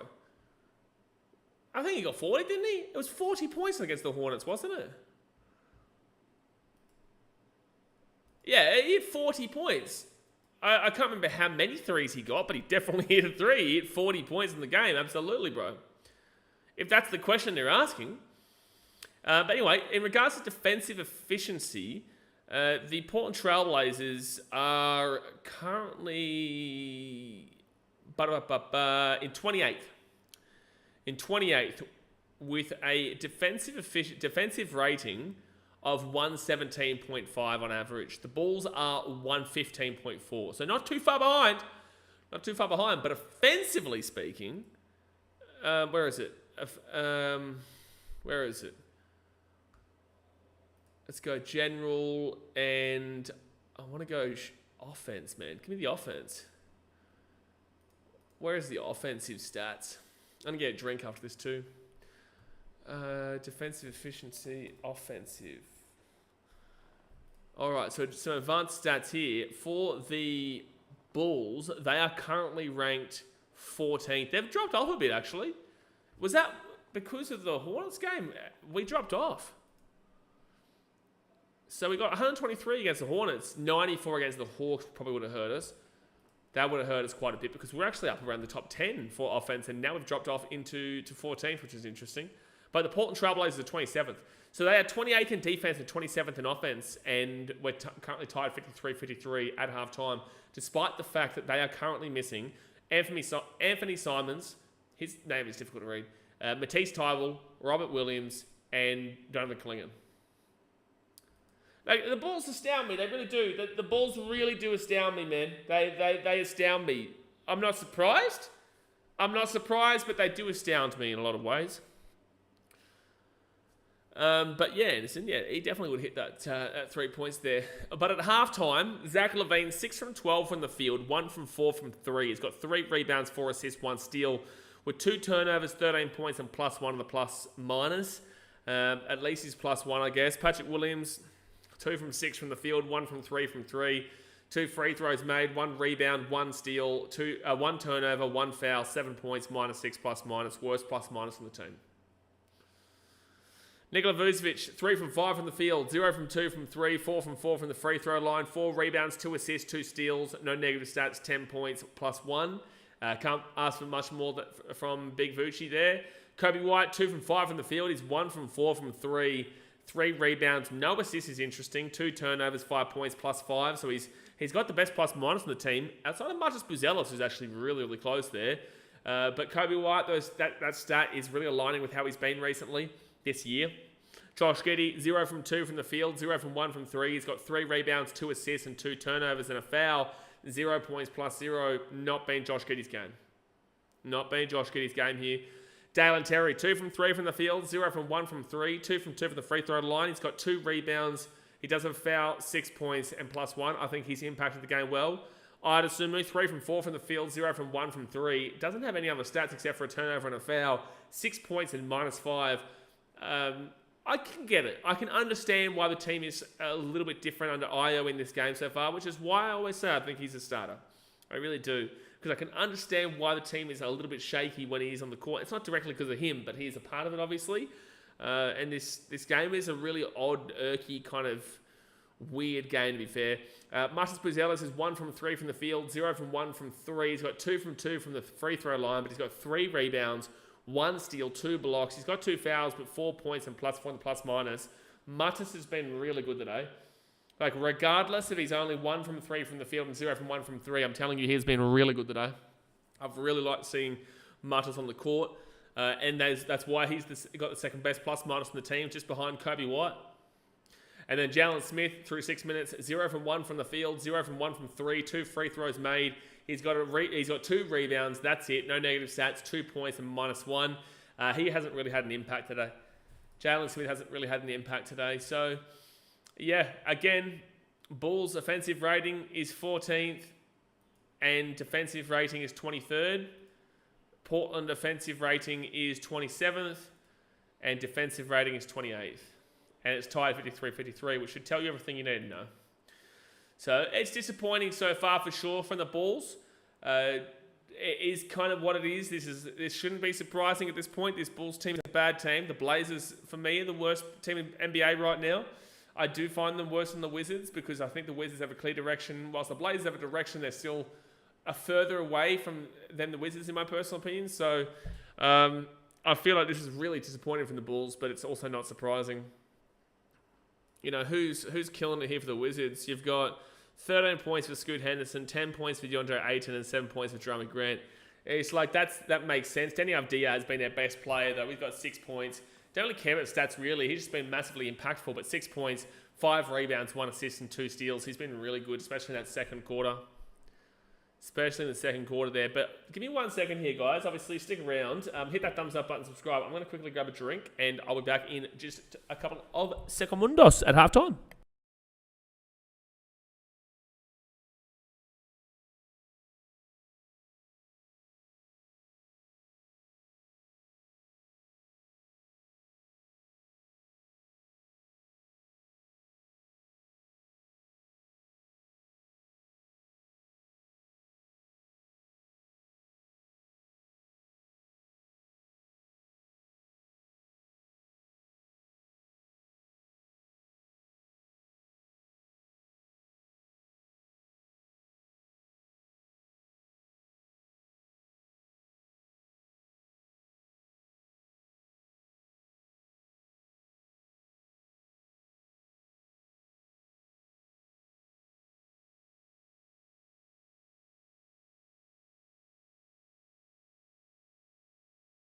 We're back. Alright, we're back. What's KC Johnson saying? Bulls commit 24-second violation during 11-point quarter thus far.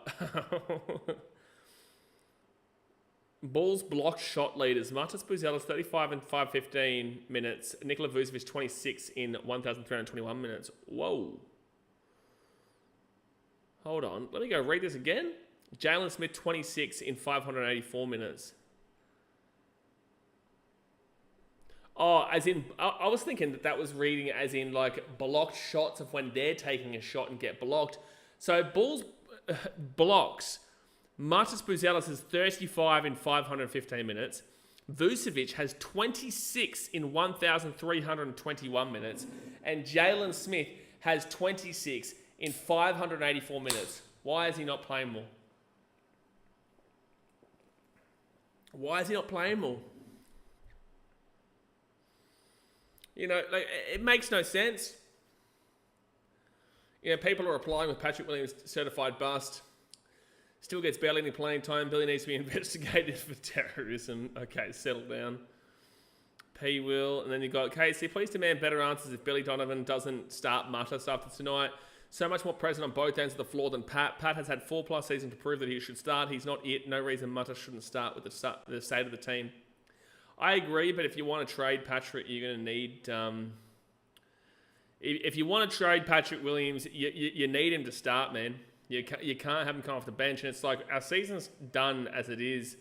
So it's like, I would just give Patrick Williams less minutes, and I would give Martas Buzelis more minutes, but I would keep Patrick Williams as the starter for the sole purpose that right now, we are not playing to win. It's very evident. It's very evident. At one stage, it wasn't evident. Now it's quite evident. Now it's pretty obvious. Because you can't tell me that this team is 53-53 with the worst team in the league's G League team. It's not as bad as the Hawks G League team, but you can't tell me this scoreline makes sense like this. You just can't. You can't tell me the last 5 games or whatever makes sense. It's so difficult being a Bulls fan, dude. Truly. Truly. It really is. It really, really is, man. Oh, dude. Is there any other NBA game? What's that NBA games? Wizards, Kings. We'd prefer the Kings to win, but both those teams are out of our equation. Lakers, Clippers, doesn't really matter. The Clippers are giving the Lakers a bit of a touch-up. 64-49 at half-time. Wow, the Clippers. Clippers have been whooping teams recently. Can't wait to play them in 2 games' time. We played them 2 days' time, on Wednesday my time, Tuesday your time.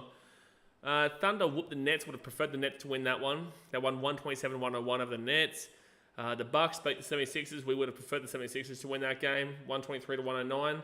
Nuggets beat the Magic. Doesn't really matter that game. 113-100. And the Heat beat the Spurs 128-107, which doesn't really help us out a great deal. Like, Heat were 20-20 and now they're 21-20. Sure, we're 18-24. But the Spurs, they are currently 19-22, whilst we are 18-24. So that's a bit too close for comfort. And again, I might do something crazy to myself. I might do something really crazy to myself if we finish in 9th position pre-lottery and then you see some rando team from that 15 to 11 range jump into the top 4. And then if we see the Spurs jump into that top 4, that then pushes the Bulls to 11th. I might do something crazy. I might do something crazy, man. And I know the Chicago may protest. You might see people in Chicago burning the United Center down at that point. Truly, you might see something dangerous happen. You tell me, if you say to me that the OKC Thunder, who are in 15th, they jump into the top 4, and then the team that we should have gotten a draft pick from, and then the Bulls then drop below the Spurs, go to the top 10. Something crazy's happening, bro, I tell you. Let's sim the lottery. Let's see how it works. Let's see how it goes. Sim the lottery. And we get given the 9th pick, which we take Carmen Malawak. I really want Ace and Newell, man. I really want Ace and Newell, but I can see them going for Malawak considering we're going to get rid of Vooch. Hey, they gave us the 4th pick in this next sim lottery. Kasparas Jakogonis from Illinois. That'd be pretty cool. But he's another guard, and we don't need a guard right now. I know Ace and Newell is predicted for 11th, but I really think that he should be a top 4, bro. Ace and Newell should be getting selected in the top 4. I think it's as simple as that, really. I think it really should be as simple as that. If anybody else was close to a big jump, I would be potentially looking at... I think Cam Jones will go higher than 20th.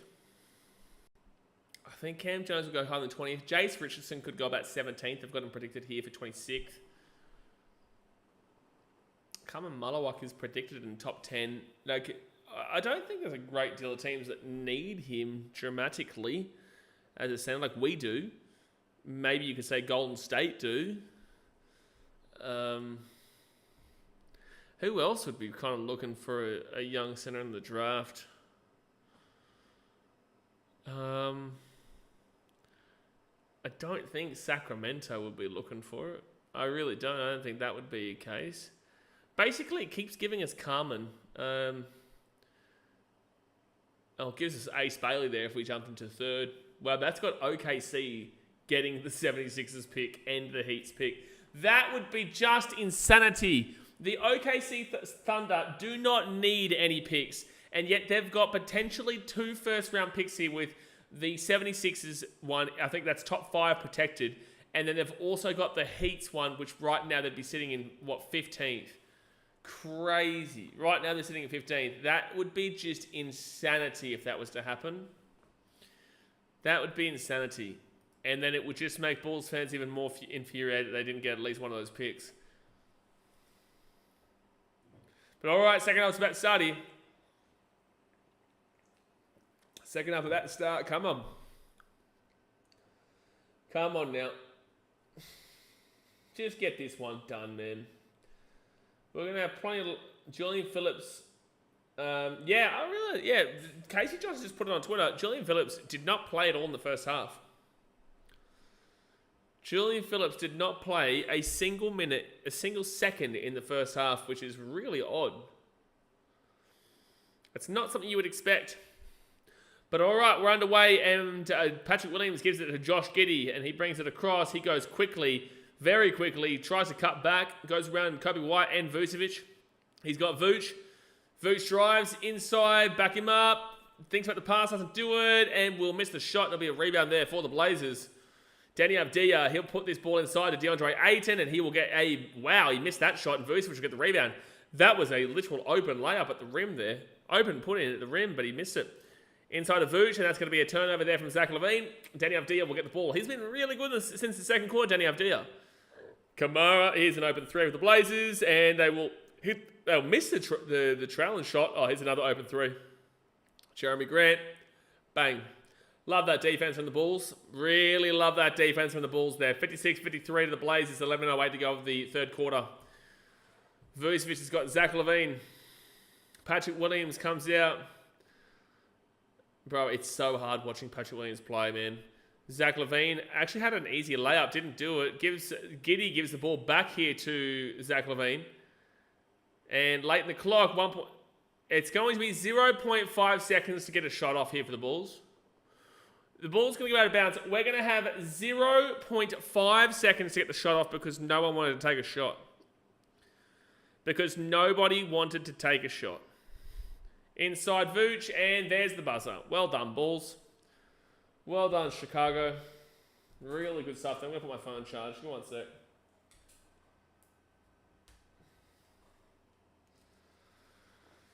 Ooh, boy.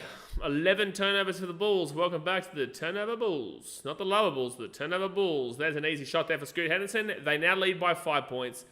They're something special here, this Bulls team. They really are. Kobe White to Vucevic. He's got Patrick Williams. Here's a three for P-Will. He will miss that shot.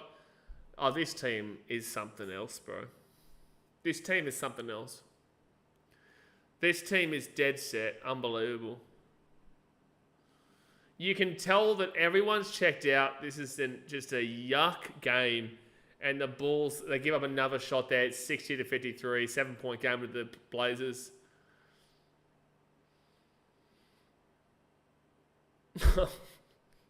Honestly. Vucevic inside to LaVine. He will get an easy shot, surely. He misses the shot, but he'll get 2 free throws. He'll get 2 free throws. Hey, Bulls fans, if you want a bit of positivity, look, I don't know if now is the right time to be wanting positivity with this team. It was a nice pass from Vooch, though. Tell you that. And free throw made by Zach LaVine. 6-point game here to the Blazers. Mate, we play like this against the Clippers and we will get crushed.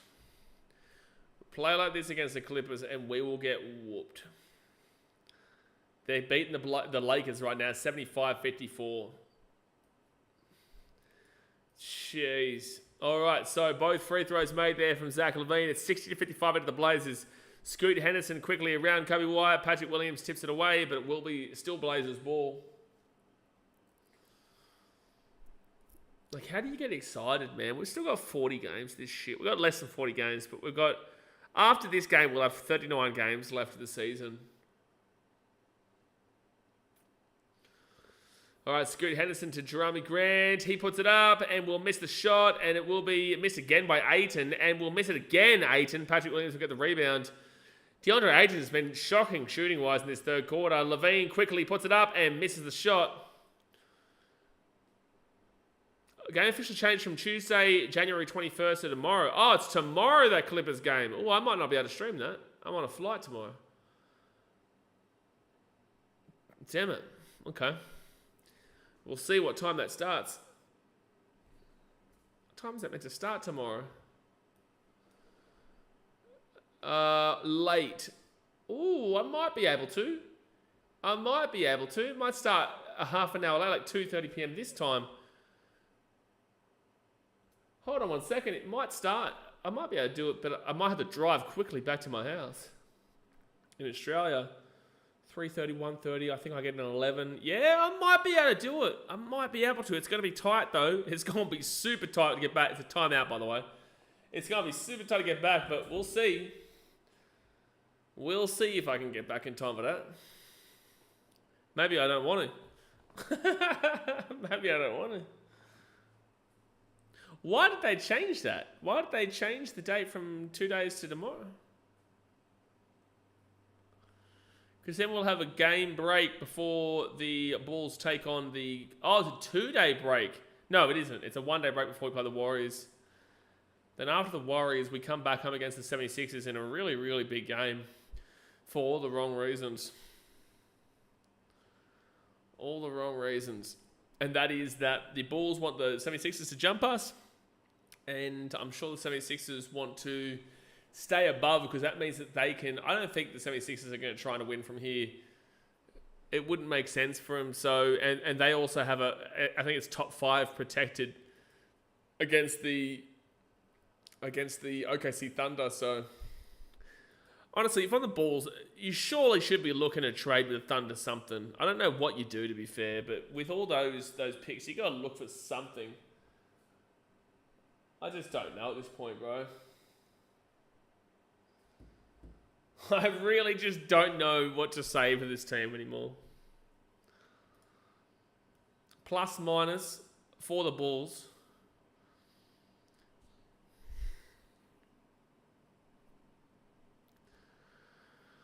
Zach LaVine -4.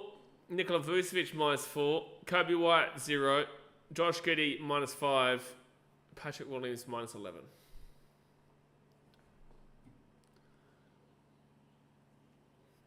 Lovely. You love to see it. You really do. You love to see it. Love to see it. Just without the love part. All right, still waiting for this timeout to finish up here. Oh, it just tires you out being a Bulls fan at the moment. It really does. It really does. So live lines, the Bulls were -4.5 going into the game. They're now +1.5. Blazers are now the favourites by -1.5. That's good value if you want to go on the Bulls, to be fair. Like, the Bulls to win is good value considering it's only 5 and the Bulls are usually a second half team, but they're also completely checked out and just look like a bunch of no-hopers at the moment. Getting inside to Vucevic. Vucevic out to Kobe White. Kobe White around the screen there from Vuj. Back in. Turnover. Oh, no, it's still Bulls ball. We tipped away over there by the Blazers. Still Bulls ball. Still Bulls ball. Josh Giddey's got Zach LaVine. Doesn't pass it. Gives it out to Patrick Williams. Worst player to get it to right now. He's going to drive in the paint. Puts it up and misses the shot because that's Patrick Williams. Worst play to get to right now. That's the one. Danny Avdija puts it up, and guess what? Pete Will. That's how you do it. Tough shot there by Danny Avdija, and guess what? He makes it. 7-point game. Kobe White out to Vucevic, then to Josh Giddey. Josh Giddey gives it to Vucevic. Vucevic off to Kobe White. Drives inside, puts it up, and will make the shot. We'll take it. 62-57 with 8.5 to go to the third. Well, we'll take whatever we can get right now, to be fair. Danny Avdija's got Kobe White defending him. DeAndre Ayton with a really good double block there. Nearly a turnover. Josh Giddey gets his hand on it. Breaks up the play. That's a foul against Josh Giddey. So all the good work the kid just did in regards to the tip away, now messes it up because it's now foul. And it's now going to be ball out. Give me 1 sec.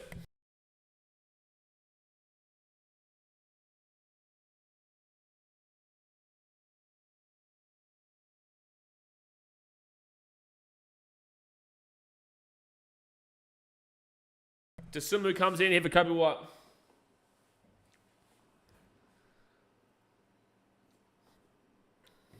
(62-57) Blazers. Avdija for 3, and he will hit that. I could see that was going in a mile away.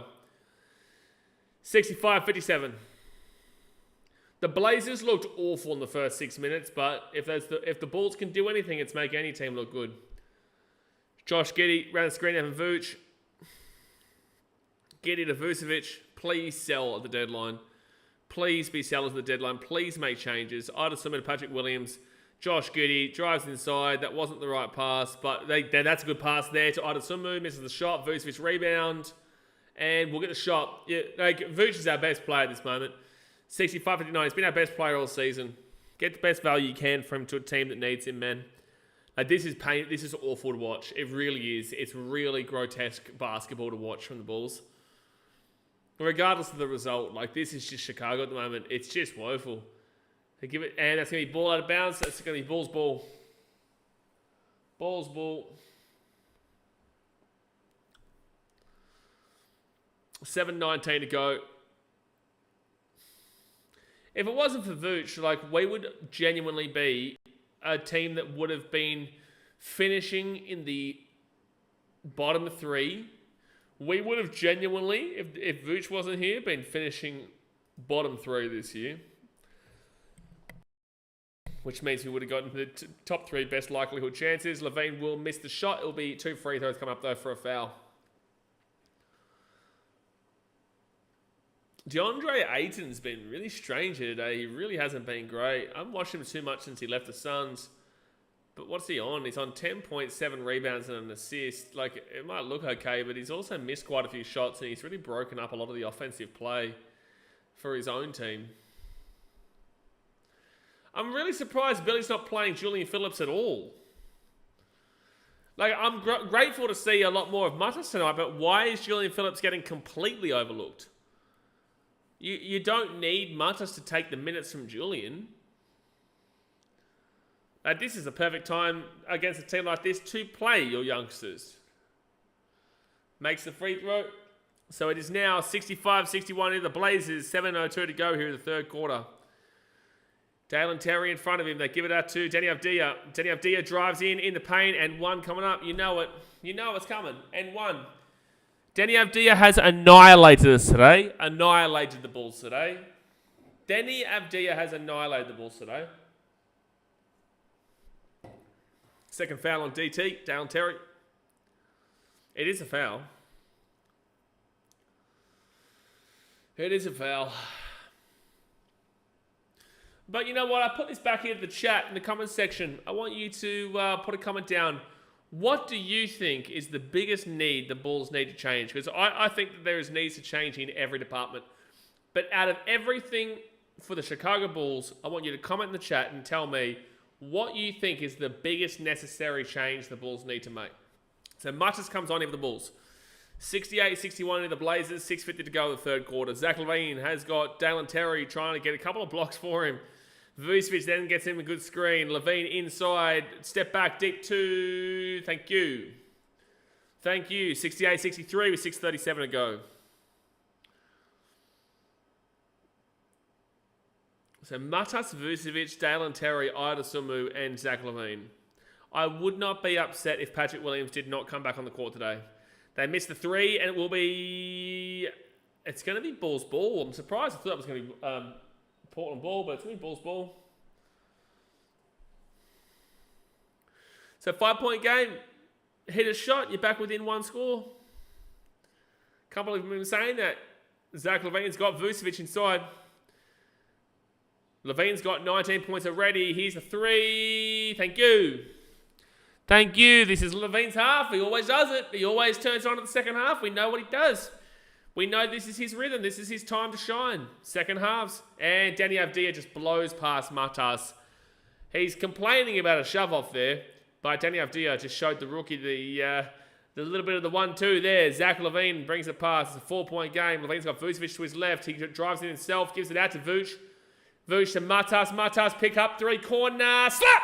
Come on, Matas. Come on. Come on. That's what we're talking about, big boozy boosh. All right, Scoot Henderson now. It's a 1-point game. 5.5 to go in the third. Henderson gives it out. Defense down Terry. Good block. That's a really good block there by DeAndre Ayton. And it's going to be an easy 2 in the paint. Ali says, move Vooch. White, P. Will Terry allow Smith, Matas, Io, and Lonzo Phillips to develop. Well, Lonzo doesn't need to develop. Phillips does, yes. Io, sure.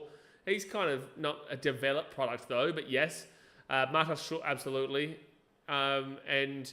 Look, good run by Vucevic there into the paint. Makes it a 1-point game, 72-71. I will say that if the Bulls get our pick, I really do feel like Carmen Malawak is the one that we have to go for. I'm definitely saying that I prefer... Oh, that's a tough 3. They missed the shot, but they get the rebound. Denny Avdia. I think that if we get the 10th pick or whatever, 9th pick, Aiton gets an easy slam. If we get the 9th or 10th pick, we have to go with Karma Malawak. But I really think that Ace Newell is the guy, bro. I really do. Io flicks it into Matas. Oh, he wanted the slam. That's great. How was that not a foul? How was that not a foul against Portland on Matas just then? How is that not a foul just then on Matas? When he comes in, there's no way you can tell me that that's not a foul. That's a very clear foul there against DeAndre Ayton against Matas. He's hit him in the face, dude. He's clearly come in. What? How is that not classed as a foul from DeAndre Ayton? How is that classed as a block? That's crazy. That's crazy from the officials. So Henderson's going to miss the free throw there. Sebastian says Levine. Oh, but anyway, just quickly on Ali. Vooch, yes. White, no. P. Will, yes. Terry, he's young, but like I'm not against it. But Kobe White, you'd need something big for that. So I Sumu, and that's not going to happen. Kobe White's just not. It's just not going to happen. So Zach Levine, would I say no if someone really came knocking? But again, it comes down to return on investment. Levine drives it in the paint. Why did he not just go for the layup? Why did he just not go for the layup? Why did Levine not go for the layup? And then we lose the ball. Levine, that's on you, not on Matas. Why did Levine not go for the layup? Ayton misses the shot. They give this ball here to Levine. Levine, do something. Oh, for fuck's sake, Zach Levine. Are you shitting me? I don't need to see your stupid dunk right now. You're down by 4 points to Blazers, and you have the audacity to go for a windmill dunk and miss it. Are you shitting me, Zach Levine? Are you shitting me? That is a joke. That is an actual joke, Zach Levine. Just put the ball in the basket, dude. We are 4 games in a row. We've lost to the Sacramento Kings. We've lost to, oh man, I tell you what, it's going to be free throw. But dead set. Like, that is just, I can't believe what I just seen, but whatever. I'm losing my mind being a full stand, bro. Makes the free throw. Sebastian says, Levine and Vooch. Vooch has been the best overall this season. Levine has his moments every now and then. The rest are fairly shocking. Io, no. I would say Io's been good. Lonzo's been on and off, but more on than off recently. He's been really good recently. Which, you know, this is the thing. People forget, when they're playing well is actually the best time to trade them. You don't want to trade them when they're playing not good. Julian Phillips comes onto the court. First time today. Phillips, Dallin Terry, Zach Levine, Vucevic, and Io. Martinez had to come out because of his fouls. Julian Phillips inside of Vooch. Vooch to Io. Good ball movement. Thank you. Thank you. Tied the game up at 75. 75 with 3.5 minutes to go in the third quarter. Man, that really pissed me off with Zach Levine just then. I know we got, there was a tech involved, but like, genuinely, at this point, like, slam dunks do jack shit in the windmill. Like, you don't need to show off, man. Like, this is not a show off kind of game right now. But you're right at essence, Sebastian. You are right at essence for the two that you mentioned, but I would say that Kobe White's been poor, for sure, for the season. That's going to be a ball out of bounds. It's going to be Blazers ball still. 4.7 seconds left on the shot clock for them. You know, they've got young guys, but Billy just doesn't really utilise them. So this is going to be a timeout here. I think it's a timeout Blazers. Obviously, guys, hit that thumbs up button and subscribe. We're not usually this like frustrated and upset, but we are currently 4 games lost in a row right now to the Sacramento Kings, to the G League Atlanta Hawks at the time. They didn't have any of their real starters besides one starter. Lost to them by a big margin. We also lost to the New Orleans Pelicans, who were 15th in the West at the time. And then we also lost to the... who was the team that we lost to the other day? The Hornets, that's right, 125 to 123. So, you know, it's when you watch every single game, and if you watch every single game like me, if you're here watching the games with me, or you watch it individually by yourself, you know how I'm feeling right now. I know how you're feeling right now, and this is bullshit. Like, it's just, it's shit house. It's real shit house from the Bulls. It really is. And regardless of how close it is, fuck how close it is. Fuck how close it is. Genuinely. But you're going to get truth here when you listen to me. Like, you're going to get my opinion. I'm not saying that I know everything. I definitely know that there are other people who know way more about basketball than I do. But at the end of the day, you're going to get my honest opinion. And my honest opinion is that this is just dog shit. It really is. And if you think I'm wrong, please let me know and let me know why I'm wrong. If you disagree with my opinion, happy to hear it. Happy to hear it, but I don't think this is an invalid reaction to what we're witnessing from this team. Ali says, why does the Bulls always make bad teams look good? No. Here's where you're wrong, Ali. I'm going to give you a truth bomb right now, all right? You listening? Come in close. Come in close, right? The Bulls don't make the bad teams look good. The Bulls are the bad team. Bulls are the bad team. That we don't make the bad teams look good. The Bulls are the bad team. The team we play against, it might be bad too, but we are the bad team. Ouch. Ali, tell me I'm wrong. Tell me I'm wrong. We are struggling to beat the Portland Trailblazers when they don't have Anthony Simons, Donovan Clingan, Matisse Thybulle, and Robert Williams. Their team lineup is Jeremy Grant, who couldn't even get a contract the other year. DeAndre Ayton, who got booted out of the Suns. Danny Avdija, who is having a mind-blowing game right now. Kamara and Scoot Henderson, two young guys. Henderson, as Mitchell will point out to you many times, had a minus 30 plus minus once.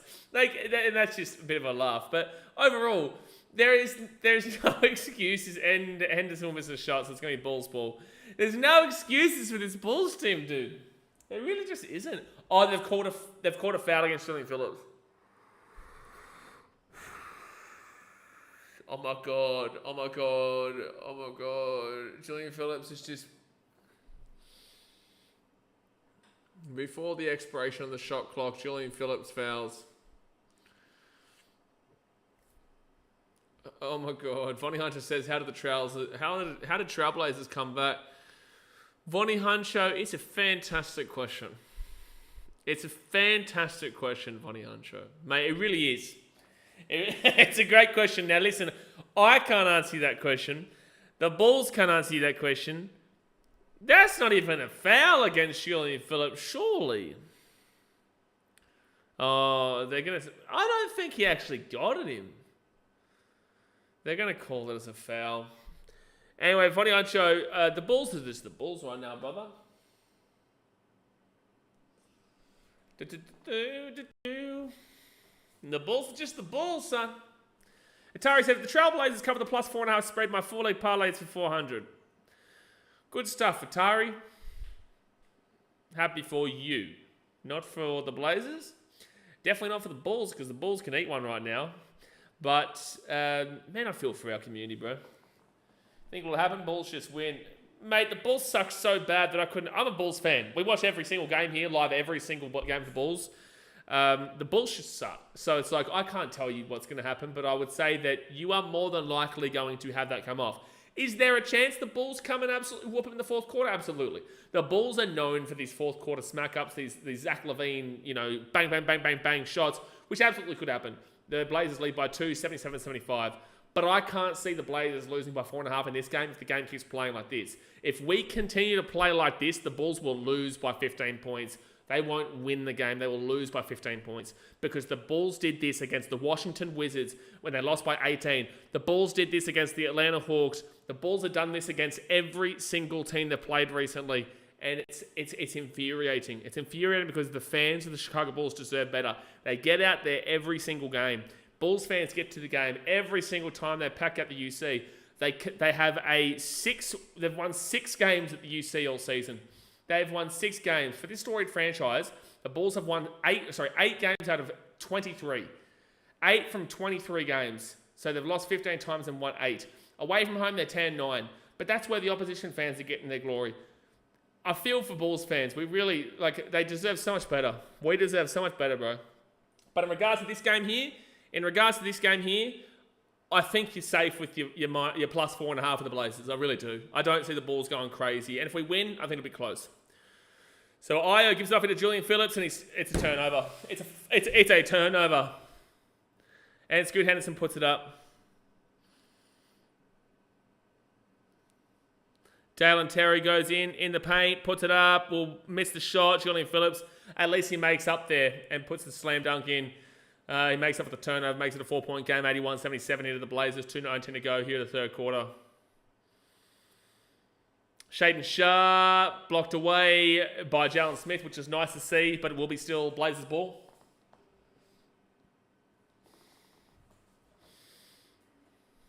Bulls fans deserve so much better than this shit, man. They really do.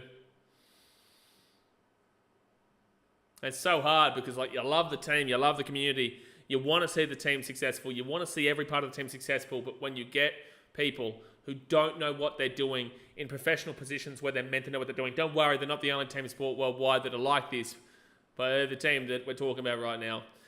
DeAndre Ayton for 3, missed the shot, rebound for Ida Sumu. Sumu gets it off into Kobe White. 2:02 to go here in the third quarter, 4-point game. Kobe White thinks about the stutter step, inside, in the paint, puts it up, missed the shot.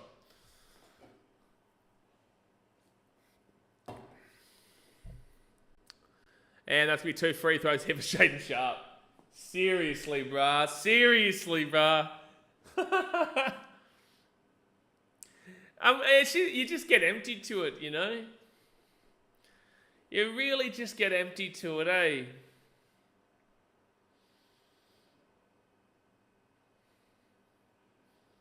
A minute we did go here in the third, the Blazers get 2 free throws. For people who don't know what I'm talking about, they'll be like, what? It's 4 points. Yeah, I know, but there's a lot of context that goes into why that's not good. You just get sick of it, man. You do. No charity. Lowest free throw attempt rate this month, 161 with the Bulls. Trailblazers 184. The Bulls have the lowest free throw attempt rate this month in the entirety of the NBA. Trailblazers second last. And yet the Bulls are making them look like free throw gods.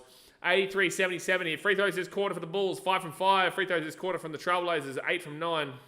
Jalen Smith for 3. Missed the shot. Good work by Julian Phillips with the hustle, but unfortunately Kobe White couldn't get it, and Shaden Sharp will get the rebound. He's going to drive inside, out there. They put it out. Here's an open 3 because all the Bulls players are over there, and luckily they miss it, but Jalen Smith gets the rebound, gives it off into Kobe White. Minute 26 to go here in the third quarter. Get a little bit of something. Get a little bit of pride back in the Chicago Bulls, just for like a little brief second here, Chicago. Kobe White in the paint, puts it up, missed the shot, rebound for the Portland Trailblazers. Like it was good defensive play, but Jeremy Grant inside will get fouled by Josh Giddey. It's about to be an 8-point game. Just speechless.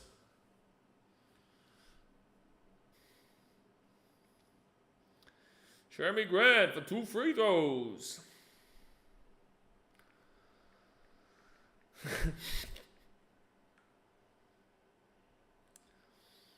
All right, 2 free throws here for Jeremy Grant. Minute 10.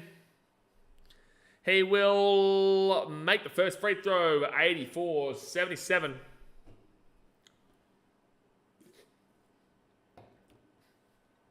You watch this, right?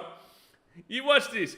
The Clippers have been absolutely pumping teams recently. They've been winning by 30. They've been winning by like 40 nearly. They're currently beating the Lakers 96-83 with 9:22 to go. They was actually come back from what was 20-point game at one point. The Bulls been losing all these games, all these awful opposition. You wait and watch the Bulls win that game.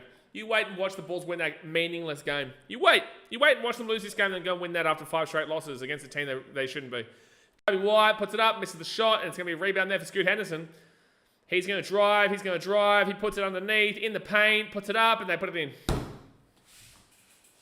It's a 10-point lead. 39 seconds left here. Unbelievable. Josh Giddey back here to Io. Bulls fans are going to start to really lose it. Like, they've been losing it, but they're going to start to really lose it. Io to Jalen Smith. Josh Giddey at the back. He goes around the screen there from Jalen Smith. Inside, good pass there. That was a bullet pass from Josh Giddey, and then Jalen Smith misses the shot. That was a bullet pass from Josh Giddey, and Jalen Smith misses the open layup. 5 seconds. 4, 3, 2, 1. Blazers, didn't realise what the... Wow, they missed the 3 anyway. But they didn't realise that second quarter... So you're telling me... I just want to clarify this. So you're telling me the Bulls went and scored 34 points in the first quarter. And since then, have scored 19 and 24. The first quarter for the Blazers, they scored 22 points. And since then, have scored 31 and 34. Why? How? What is even happening? I'm going to go through the stats here and forgive the groan that I guarantee that I inevitably will show when I see Patrick Williams' name. Let's have a look at this. Funny Hunter says Bulls going to lose by 25 plus. They don't step it up. Mate, this is looking like an 18-pointer like the Wizards game the other day. This is looking like a game like the Pelicans. You know, this is looking very similar to those kind of games, man, which is so hard to watch. And I feel for all Bulls fans. But if anyone's a Bulls fan and you're watching this team right now and you're watching this team this season, you are a real one. If anybody tells you you are a bandwagon in the future, or if anyone tells you any kind of bullshit to diminish you as a fan, you know within yourself that you are watching some absolute horseshit performances, but yet you're still here and you're still watching them, so nobody can tell you that you aren't a true fan of this team, because truly, this is just diabolical basketball from the Chicago Bulls in recent weeks and this season. It really is. It's getting to it's not really at boiling point yet, but it's very close. It's very close. And I would say that if you want to claim it as boiling point, you could, but you could also go back a couple of games if you want to really get into it, nitty gritty. But Zach LaVine, 8 from 15 from the field, 2 from 5 from the 3, 5 from 5 from the free throw line. He's got 4 rebounds, 4 assists, 1 steal. Does have 3 turnovers, but 23 points and +1 in the plus minus. Bulls are currently down by 10 points. He's got +1 in the plus minus. Guess what? You cannot blame Zach LaVine. Guess what? Zach LaVine is not at fault of this game. Patrick Williams, 2 from 8 from the field, 1 from 4 from the 3, 2 rebounds to his name, 1 steal, a turnover, a foul, 7 points, -13. The worst plus minus on the team. The worst plus minus on the team, again from Patrick Williams through 3 quarters.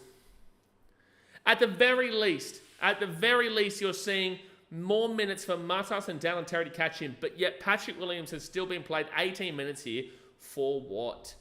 Besides his contract, for watch, bro. Jalen Bourne says, I'm not even a Bulls fan, got money in Portland, but you are entertaining to watch. Well, Jalen, I don't know how to pronounce your name, forgive me, but I'm going to call you Jal, all right? But listen, I'm usually really excited, man. You ask people on this channel, and I'm usually full of positivity. I'm having fun. I'm getting excited. We're going crazy. But this team, it gets you, bro. This team, it gets you. Like, I don't even know if getting a comeback is good, Yeshua. The Bulls, why should we want even a comeback? Because we don't even have a guaranteed pick this year unless we finish in the top 10 worst teams.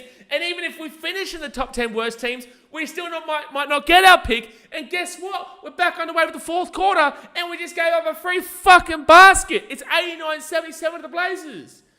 This team is unbelievable. This team is just absurd. Like, it's just something else. Truly, but we're going to be here for every game regardless. That's what we do. I'm passionate about my team. I love my team, but holy shit, they make it difficult. They are painful. They are absolutely painful to watch. They get a 2, they make it 89-79. They win this game. Is it even a benefit to the Bulls? No, because they're so bad. Oh, they go for the slam. If they had got that, it's a foul. 2 free throws here for the Blazers. So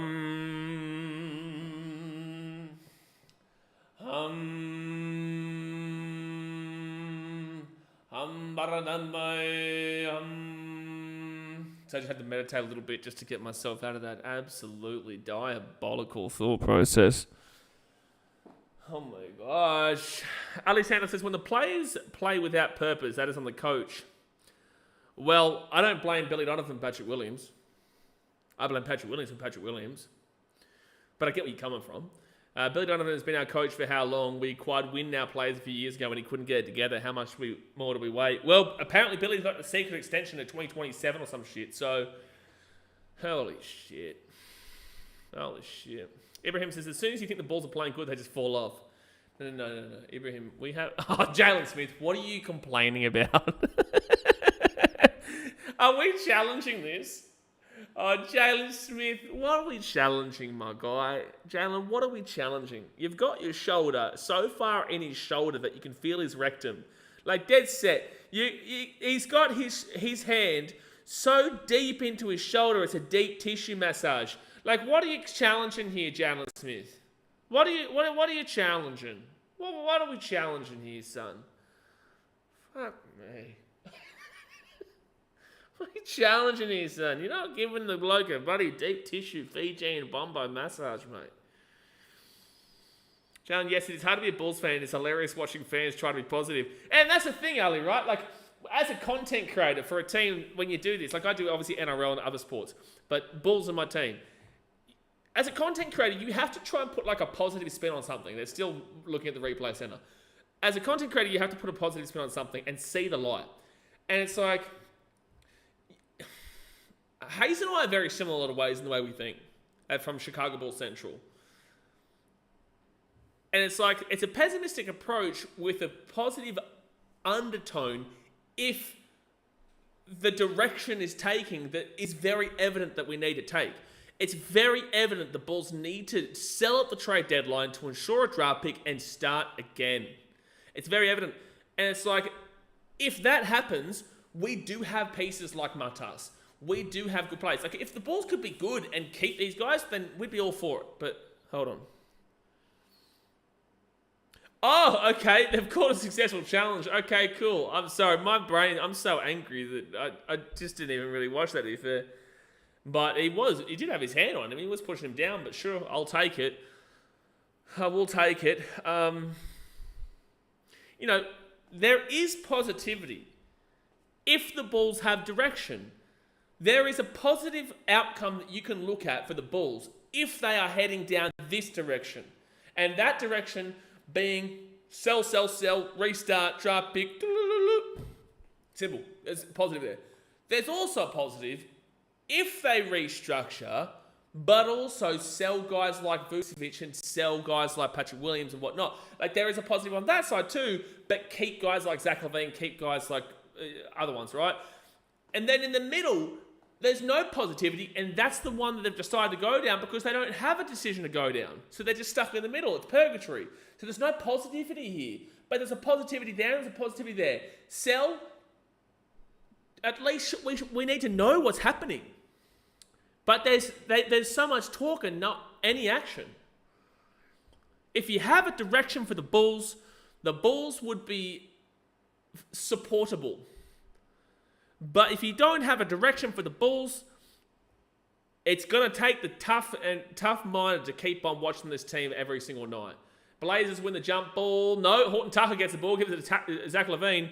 He's got Kobe White here, thinks about the three, gives it back into LaVine. Underneath to Jalen Smith, put it up. M1. CMB says, Josh trail by 10 all game Giddy. Giddy's a part of the problem. He's not the problem, but he's a part of the problem. He's a big part of the problem. He's not the problem. Patrick Williams is also part of the problem. And it's like, could you argue that Kobe White's part of the problem? Absolutely. 3 from 9. 1 from 4 from the field. 3 rebounds. No assists. No steals. 2 turnovers. 7 points. -7 the plus-minus. Patrick Williams -13. 2 from 8 from the field. 1 from 4 from 3. 2 rebounds. No assists, 1 steal. At least he got 2 rebounds today. He's doubled his season high. And then you've got Josh Giddey, who's on -9 as well. 0 from 2 from the field. Hasn't scored a point. He's got 3 rebounds and 3 assists and 1 block. Yeah, I'll give you that. There's so many issues with this team. Organisation, Jerry Reinsdorf and Michael Reinsdorf. Like, I'm willing and pleading that Michael Reinsdorf gives more of a shit about the Chicago Bulls than his dad did.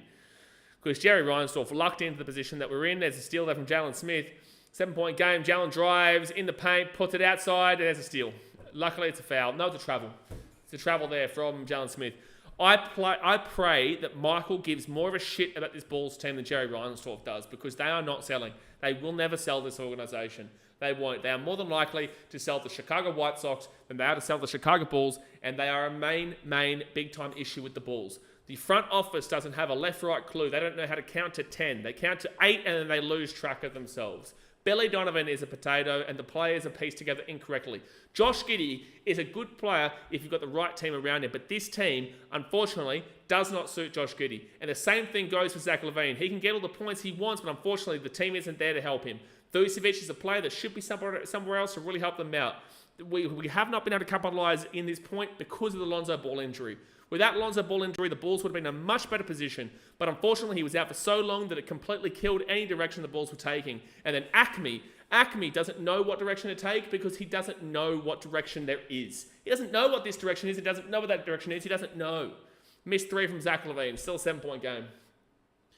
And that's the issue. So if you don't know about the Bulls, there you go. There's a little bit of a wrap up where the Bulls are at the moment. And there's a 2 for the Blazers. It's 91-82 with 9 minutes 15 to go here of the fourth quarter. Billy Donovan trying to earn his paycheck by these challenges. Billy Donovan's a potato. Patrick Williams going to get traded to the Sonics by the fourth quarter. Patrick Williams should have been traded. I want Patrick Williams traded yesterday, but who wants him? Who's going to take him? Who is going to take him besides maybe the Spurs? And then the only thing you're going to get back is probably, a expired Walmart coupon and maybe your protected pick. The protection's removed this year and you get it next year unprotected. Like the Spurs can have the pick next year unprotected. We get our protected pick this year regardless. It's our pick in 2025. They get our 2026 pick, which they already do anyway. If we get a top 10 pick this year, well, guess what? We've only got top 6 protected next year. And if not in the top 6 protected, then guess what? The Spurs get it. So, mate, the Bulls are in a mess, man. The Bulls are in a real mess. 9-point game. Danny Avdija goes inside. Talon Horton-Tucker looks for the steal, can't get it. Avdija passes it underneath. There's a steal there from Giddey, and it'll be Jalen Smith who gets the ball. Gives it off here to Jalen Smith. Gives it off here to Talon Horton-Tucker. Jalen Smith, 3. No. Kobe White will turn it over.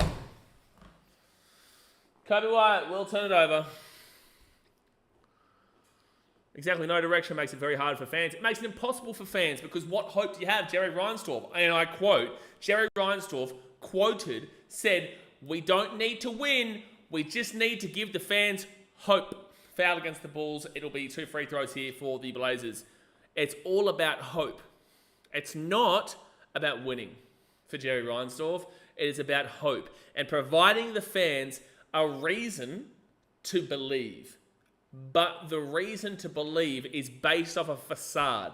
The reason to believe is based off of a lie that this team is further along than where they are. It's about getting bums on seats and people to the games and people buying merchandise and not about winning.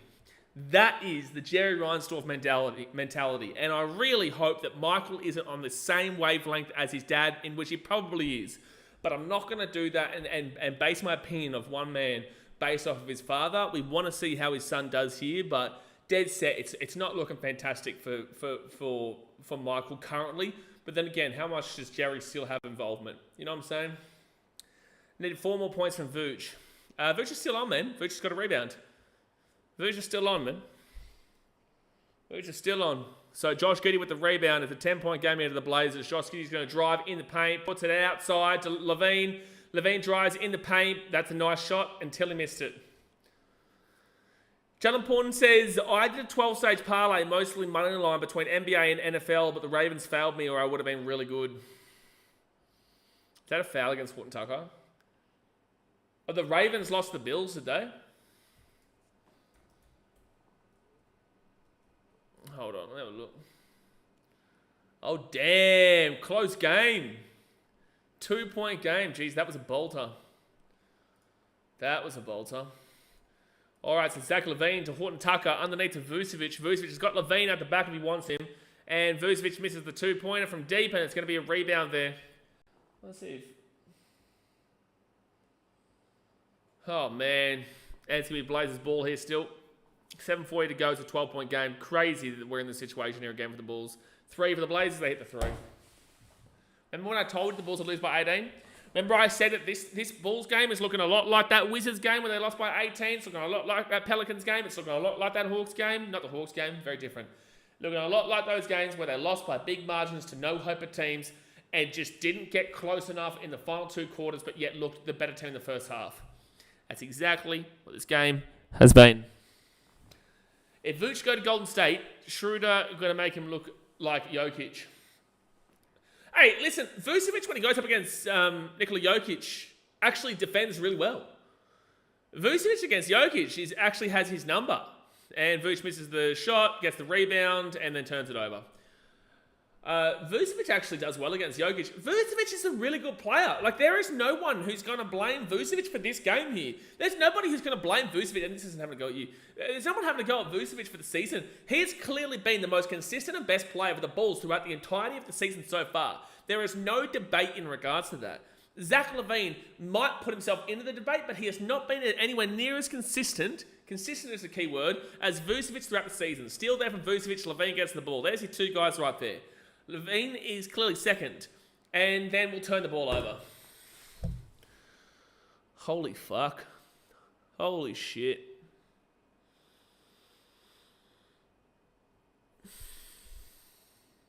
Gabriel says, me again, oh mate, I've been raging since halftime. Ask the people in the chat, mate. I think I've been raging since probably maybe the end of the first quarter. I reckon I've been pretty much raging for 3 quarters here. Denny Avdia for 3. Missed the shot. Well done, Denny Avdia. He has killed it today. Denny Avdia has crushed us today. But Vooch going to Golden State works for them, man. Like, honestly, I know it doesn't work like that. They miss the shot. Avdia gets the rebound. I know it doesn't work like that. But there should be a trade immediately. During the game, let alone after the game. Akemi should say, shit, pull the trigger. Oh, that's a hard foul. That's a hard foul against Jeremy Grant, bitch. I'd assume it was all right, but that was a hard foul. Schroeder going to feed him, I'm saying. Bunch of loves. Listen, I just want us to get a fair valuation. You want to take Vooch? We know he's good. We know he's good. We know Vooch is good, so you either give us it or we hold out. We're not here to feed you. You either give us an offer, we help you out, you help us out. Simple as that. Golden State Warriors, don't care who it is. Don't care who it is. Same goes for LaVine. I'm sick of the Bulls being a punching bag, and OKC pissed enough of the fan base off that the Bulls should not trade again and get fleeced again like they did. That Josh Giddey Caruso trade.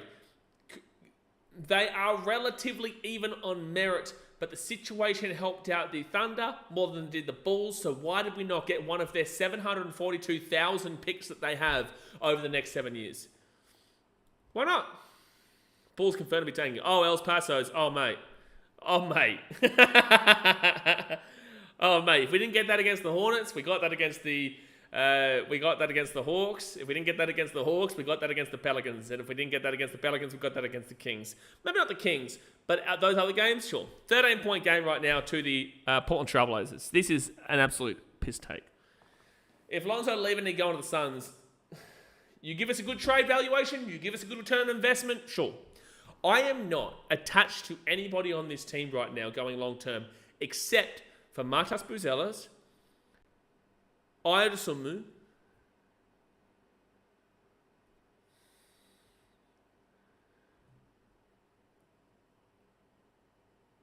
that's really it right now. Like, Kobe White will be here, but if you give us a good enough offer, sure. But the only two that I say for the Bulls, and this won't happen, they're not going to completely just blow the team up and then just completely start over again. It's not going to happen. But if you're looking at the only two players that I would not have on the table, that's Matas and Ayo. LaVine, you give a good enough offer, sure. Lonzo, same thing. Fusby, same thing. And this isn't, to clarify, this isn't shitting on those players. It's actually saying, they're our best players right now.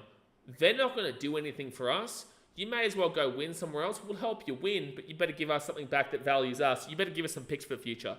We want either picks this year, picks next year, picks the year after. Next year is meant to be a really good draft as well. This year is a very, very deep draft. So the next 2 years are really prime time for rebuilding teams to go bang. These next 2 years, if you are a rebuilding team or a purgatory team, you need to attack it now. Because there is 2 really good draft years coming up. Especially this one. And next year is shaping up to be just the same, so... Oh, bro. We've been raging for the entire bloody game. El Paso's Most Wanted says, there's no way your roster on paper is this bad. You're playing so bad against us and the Blazers. It's not just you. Wizards game, we lost by 18. Don't care we won by 33. That was a get-back game over a game we never should have lost by 18 points. Kings game at 5 points was actually a fun game to watch. I'm okay with it. But the Pelicans game, the Hornets game, this is about to be 5 games in a row that we've lost, and 4 of them are to teams that are just dreadful. That's the Hawks G League unit, the Pelicans who are 15th in the West, the Hornets who are close enough to being buddy last in the East, and then you've got the Blazers who are 13th in the West. Now, does this benefit us? Absolutely it benefits us. Because you go and have a look at the Bulls standing, they're 18 and 24, they'll go to 18 and 25, and then you got the Trailblazers who are 13 and 28, so they go to 14 and 28. So that means that they're only 4 wins behind the Chicago Bulls. And I don't even know if the Bulls will get 30 wins this season if they keep playing like the way they are, and the timeout's coming up. So, it doesn't help out in regards to keeping our pick because we've only got a top 10 pick, and that's the most frustrating thing. We don't even have our pick guaranteed this year. It's going to be Bulls ball here after a mistake there on the inbound.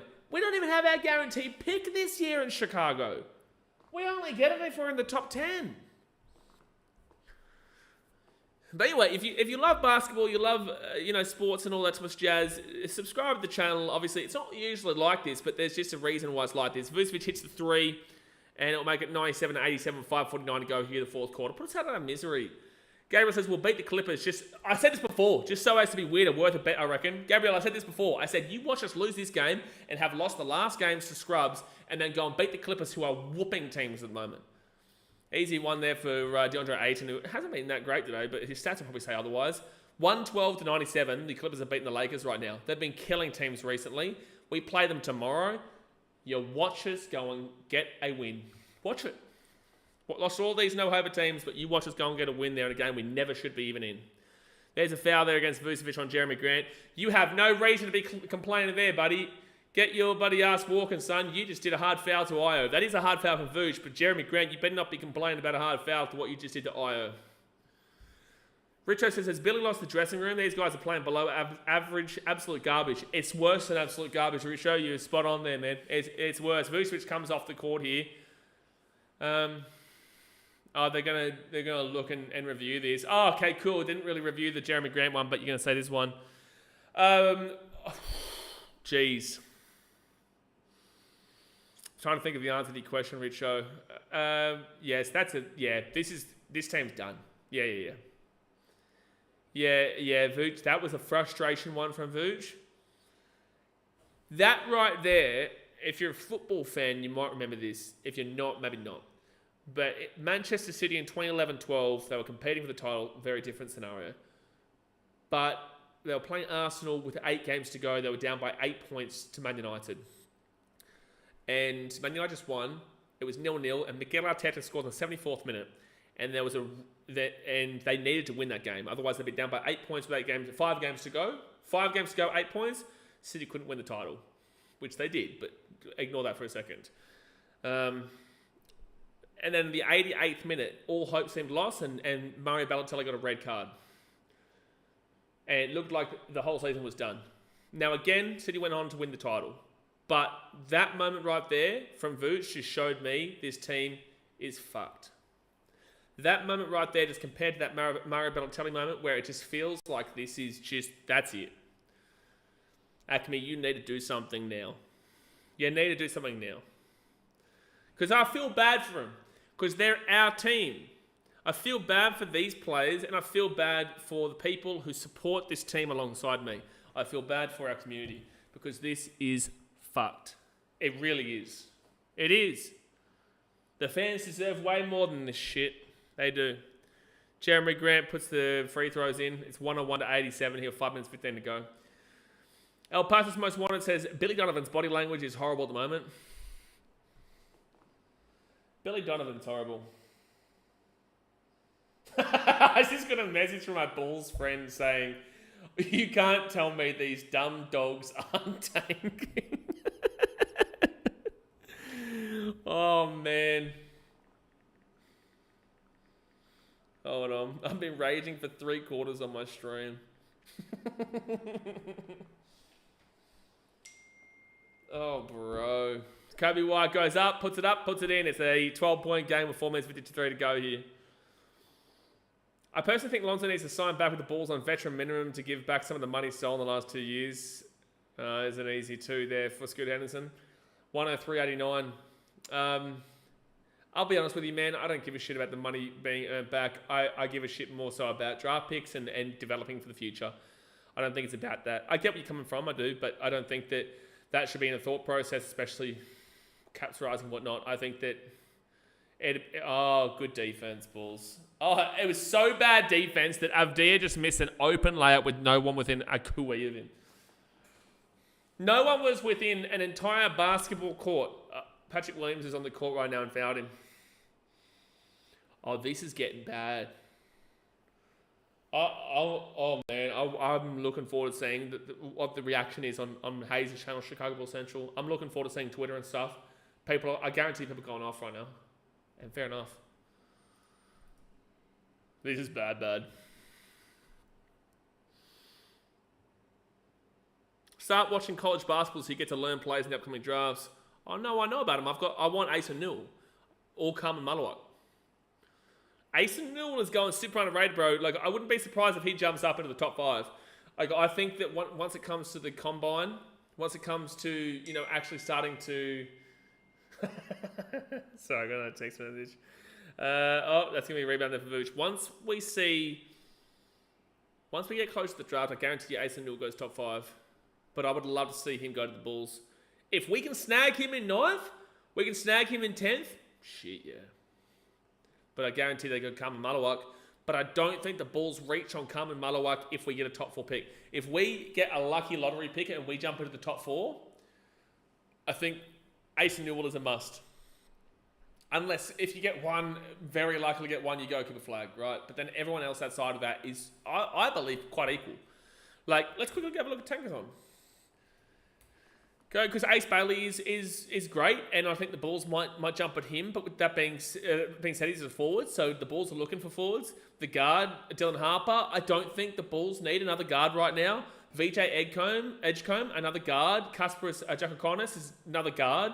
Con Cornepel is a guard forward. Traore guard. Trey Johnson guard. A lot of guards, but guess what? The Bulls don't need guards right now. The Bulls don't need. They need a centre because Vooch is going to go. But then again, you can look at that in a trade because drafting centers is a little bit how you're going all the time. But you get Asa Newell, a power forward right now, and Pat's gone. That's guaranteed. Like, this makes no sense. Why are our starters out on the court? It is a joke of a game. Patrick Williams, first time since the first 90 seconds of the game that he'll hit a shot. Gabriel says, not enough mullets, that maybe 2 is efficiency. Sure. And travel there by the Blazers. 3.5 minutes to go. It's an 11-point game. Like, is it over? No, but I would rather lose this game at this point. I want Ace at the Hornets winning the wing, who isn't named Tijane Salon. You picked Salon in the top 4, brother. You picked Salon in the top 4. Hey, I apologise. I shouldn't be talking. We picked Patrick Williams in 4th. I apologise. We picked Patrick Williams in 4th. It's a timeout right now, guys. 3.5 minutes to go. Smack the thumbs up button and subscribe. We'll be back hopefully tomorrow. So I'm on a plane back to the Gold Coast tomorrow. But there was a change. So the game against the Clippers, the Bulls were meant to play them on Wednesday my time, Tuesday your time in America. But it's been moved to tomorrow, which is Monday your time, Tuesday my time. Now I get on a plane at like 8:30 in the morning. But I get into Australia, I think at like 11 a.m. in Brisbane. And then the game starts at 2, but my house on the Gold Coast is about an hour away. And I also need to get to my car and do all that time of jazz. So it'll be midday on a Tuesday, so I'm sure there won't be too much traffic. I'm sure I'll be able to get back for the game. But I'm going to do my best not to miss the game. So I will be back tomorrow. But it's just, unfortunately, the game got changed. So if I do miss it, that's why. So we've got Clippers tomorrow, then we're going to 2 days break, and then we're at the Warriors, a day break, at home to the Sixers, at home to the Nuggets, day break, Celtics in Boston, beat them last time there, then a day break, and then Raptors in Toronto. It's my car, Barrett, mate. Be lucky if it has wheels anymore, to be fair. I haven't seen it in a month and a half. So I just move. 3 Clippers with 20-plus points tonight for the Clips. They beat the Lakers 116-102. And that's going to be blocked away there. But still ball's ball. CMB is back in time to watch Harden shoot 2,650 billion free throws. Correct. But this is what we were saying before, CMB. We can go and lose to the Hornets. We can go lose this awful Portland Trailblazers team. Oh, well done, Patrick Williams, with a slam dunk. Mate, really? You're going to show off right now? Well, he did put the ball in. I'm not going to complain. I'm just so frustrated. But, we're going to lose the Blazers, go to lose to the Hornets, go to lose to the Pelicans, go to lose to the Wizards, go to lose to the G League Atlanta Hawks. Bet you they go and win tomorrow against the Clippers. Bet you. I bet you they win a game that they really shouldn't. And if they don't, then sure.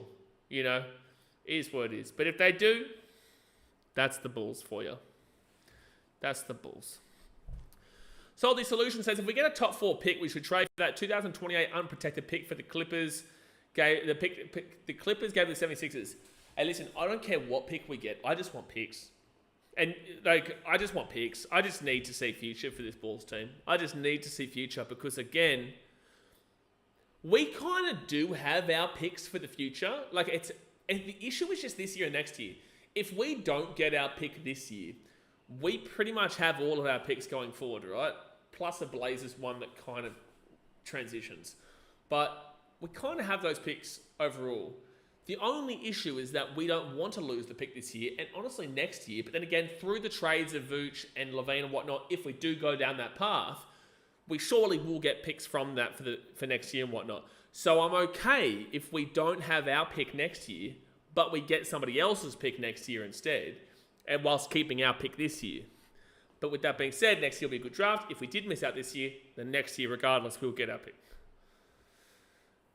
Man, it's frustrating to be a Bulls fan, bro. And it's going to be Bulls ball, giddy. It's an 11-point game, 2 minutes 18 to go. I'd assume Patrick Williams. Here's Levine, doesn't take the 3, drives inside, puts it up, puts it in. 9-point game, 108-98. 108-99, sorry, 2:08 to go. Ibrahim's balls just don't make sense. Oh, they make sense just without the sense part. I'm sorry. I'm sorry this is our team, man. I wish they could do better for our fans, man. They go inside, and it's an easy 2. Why is our starters out there, man? We lost the game 3 quarters ago.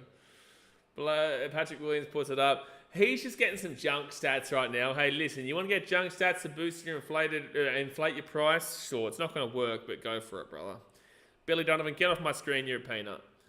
Retro says they wouldn't win a game in the NBL at this rate, mate. That's a big statement. That's a big statement. It's a big statement. Then again, if Denzel Valentine could be good with the Sydney Kings, then surely. And misses a second free throw. So, 10-point game with 1:40 to go in the 4th quarter. Easy buckets in the paint. El Paso, they're just, yeah.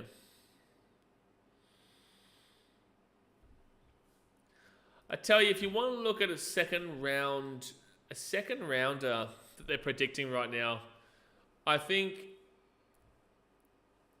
I do still like Donnie Freeman, but he has dropped off in regards to the rankings. I think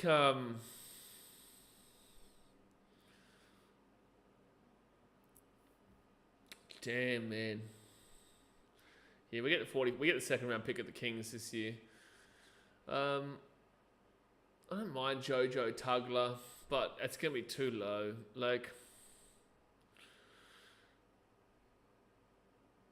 Rasheer Fleming is a nice little shout there. Power forward as well from St.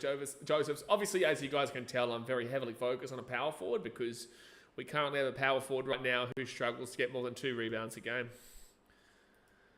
P. Donovan, you're a peanut, you're a potato. Hey, listen, he is a peanut and a potato. Potato, peanut. That's a Billy Donovan. All right, so don't know what's happening here, but it's a timeout with 1:33 to go here, 11-point game. Just put Bulls in the NBL at this point.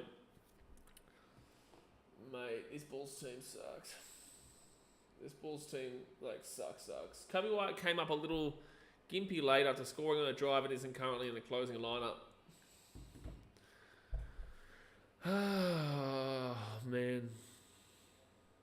Oh, Biggie Bagel suit up. CMB. Listen. Biggie Bagel suits up and we go undefeated. All right? I need you to get that straight.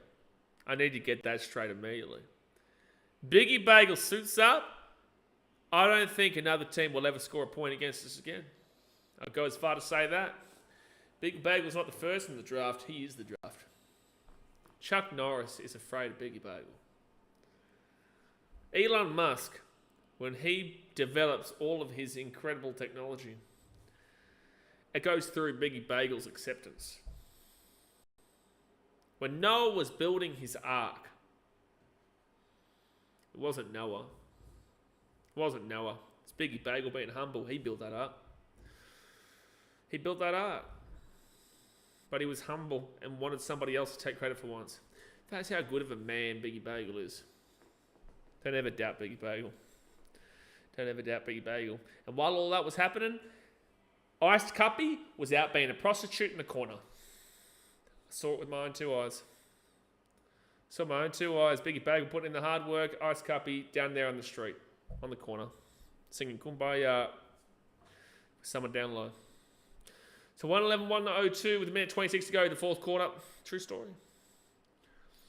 Relegate the balls to the Gold Coast Rollers NBL 1 team. Go Gold Coast. Let's not go that far. Hey, listen, I'm still a Bulls fan, lads. So, like, let's not disrespect the Chicago Bulls. Like, I still love this team, but... And they will put it through. Easy basket. Easy basket, man. 113 to 102. Josh Giddey off to Zach Levine. I can't believe the starters are still in. 3 for Levine. He'll miss the shot. Is Vucevic trying to play D? Mate, I don't know why this lineup is in the game. I just don't even know. Blazers were on a 5-game lose streak.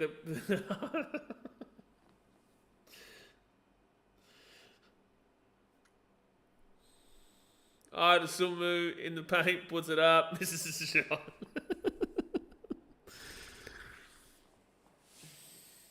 End the game. Just end the game, please. Just end the game. Just end the game, please. Just end the game. Just end the game, please. Just end the game. Just end the game, please. Please. I'm begging you. Just end the game. Just end the game, please. 7.2 seconds left here. Get Billy Donovan off my screen. Please, for the love that is all that is mighty, get Billy Donovan off my screen. It makes me infuriated. Infuriated. Ali says that much... Oh, here we go. Portland Trailblazers. First win versus the Bulls since November 2021.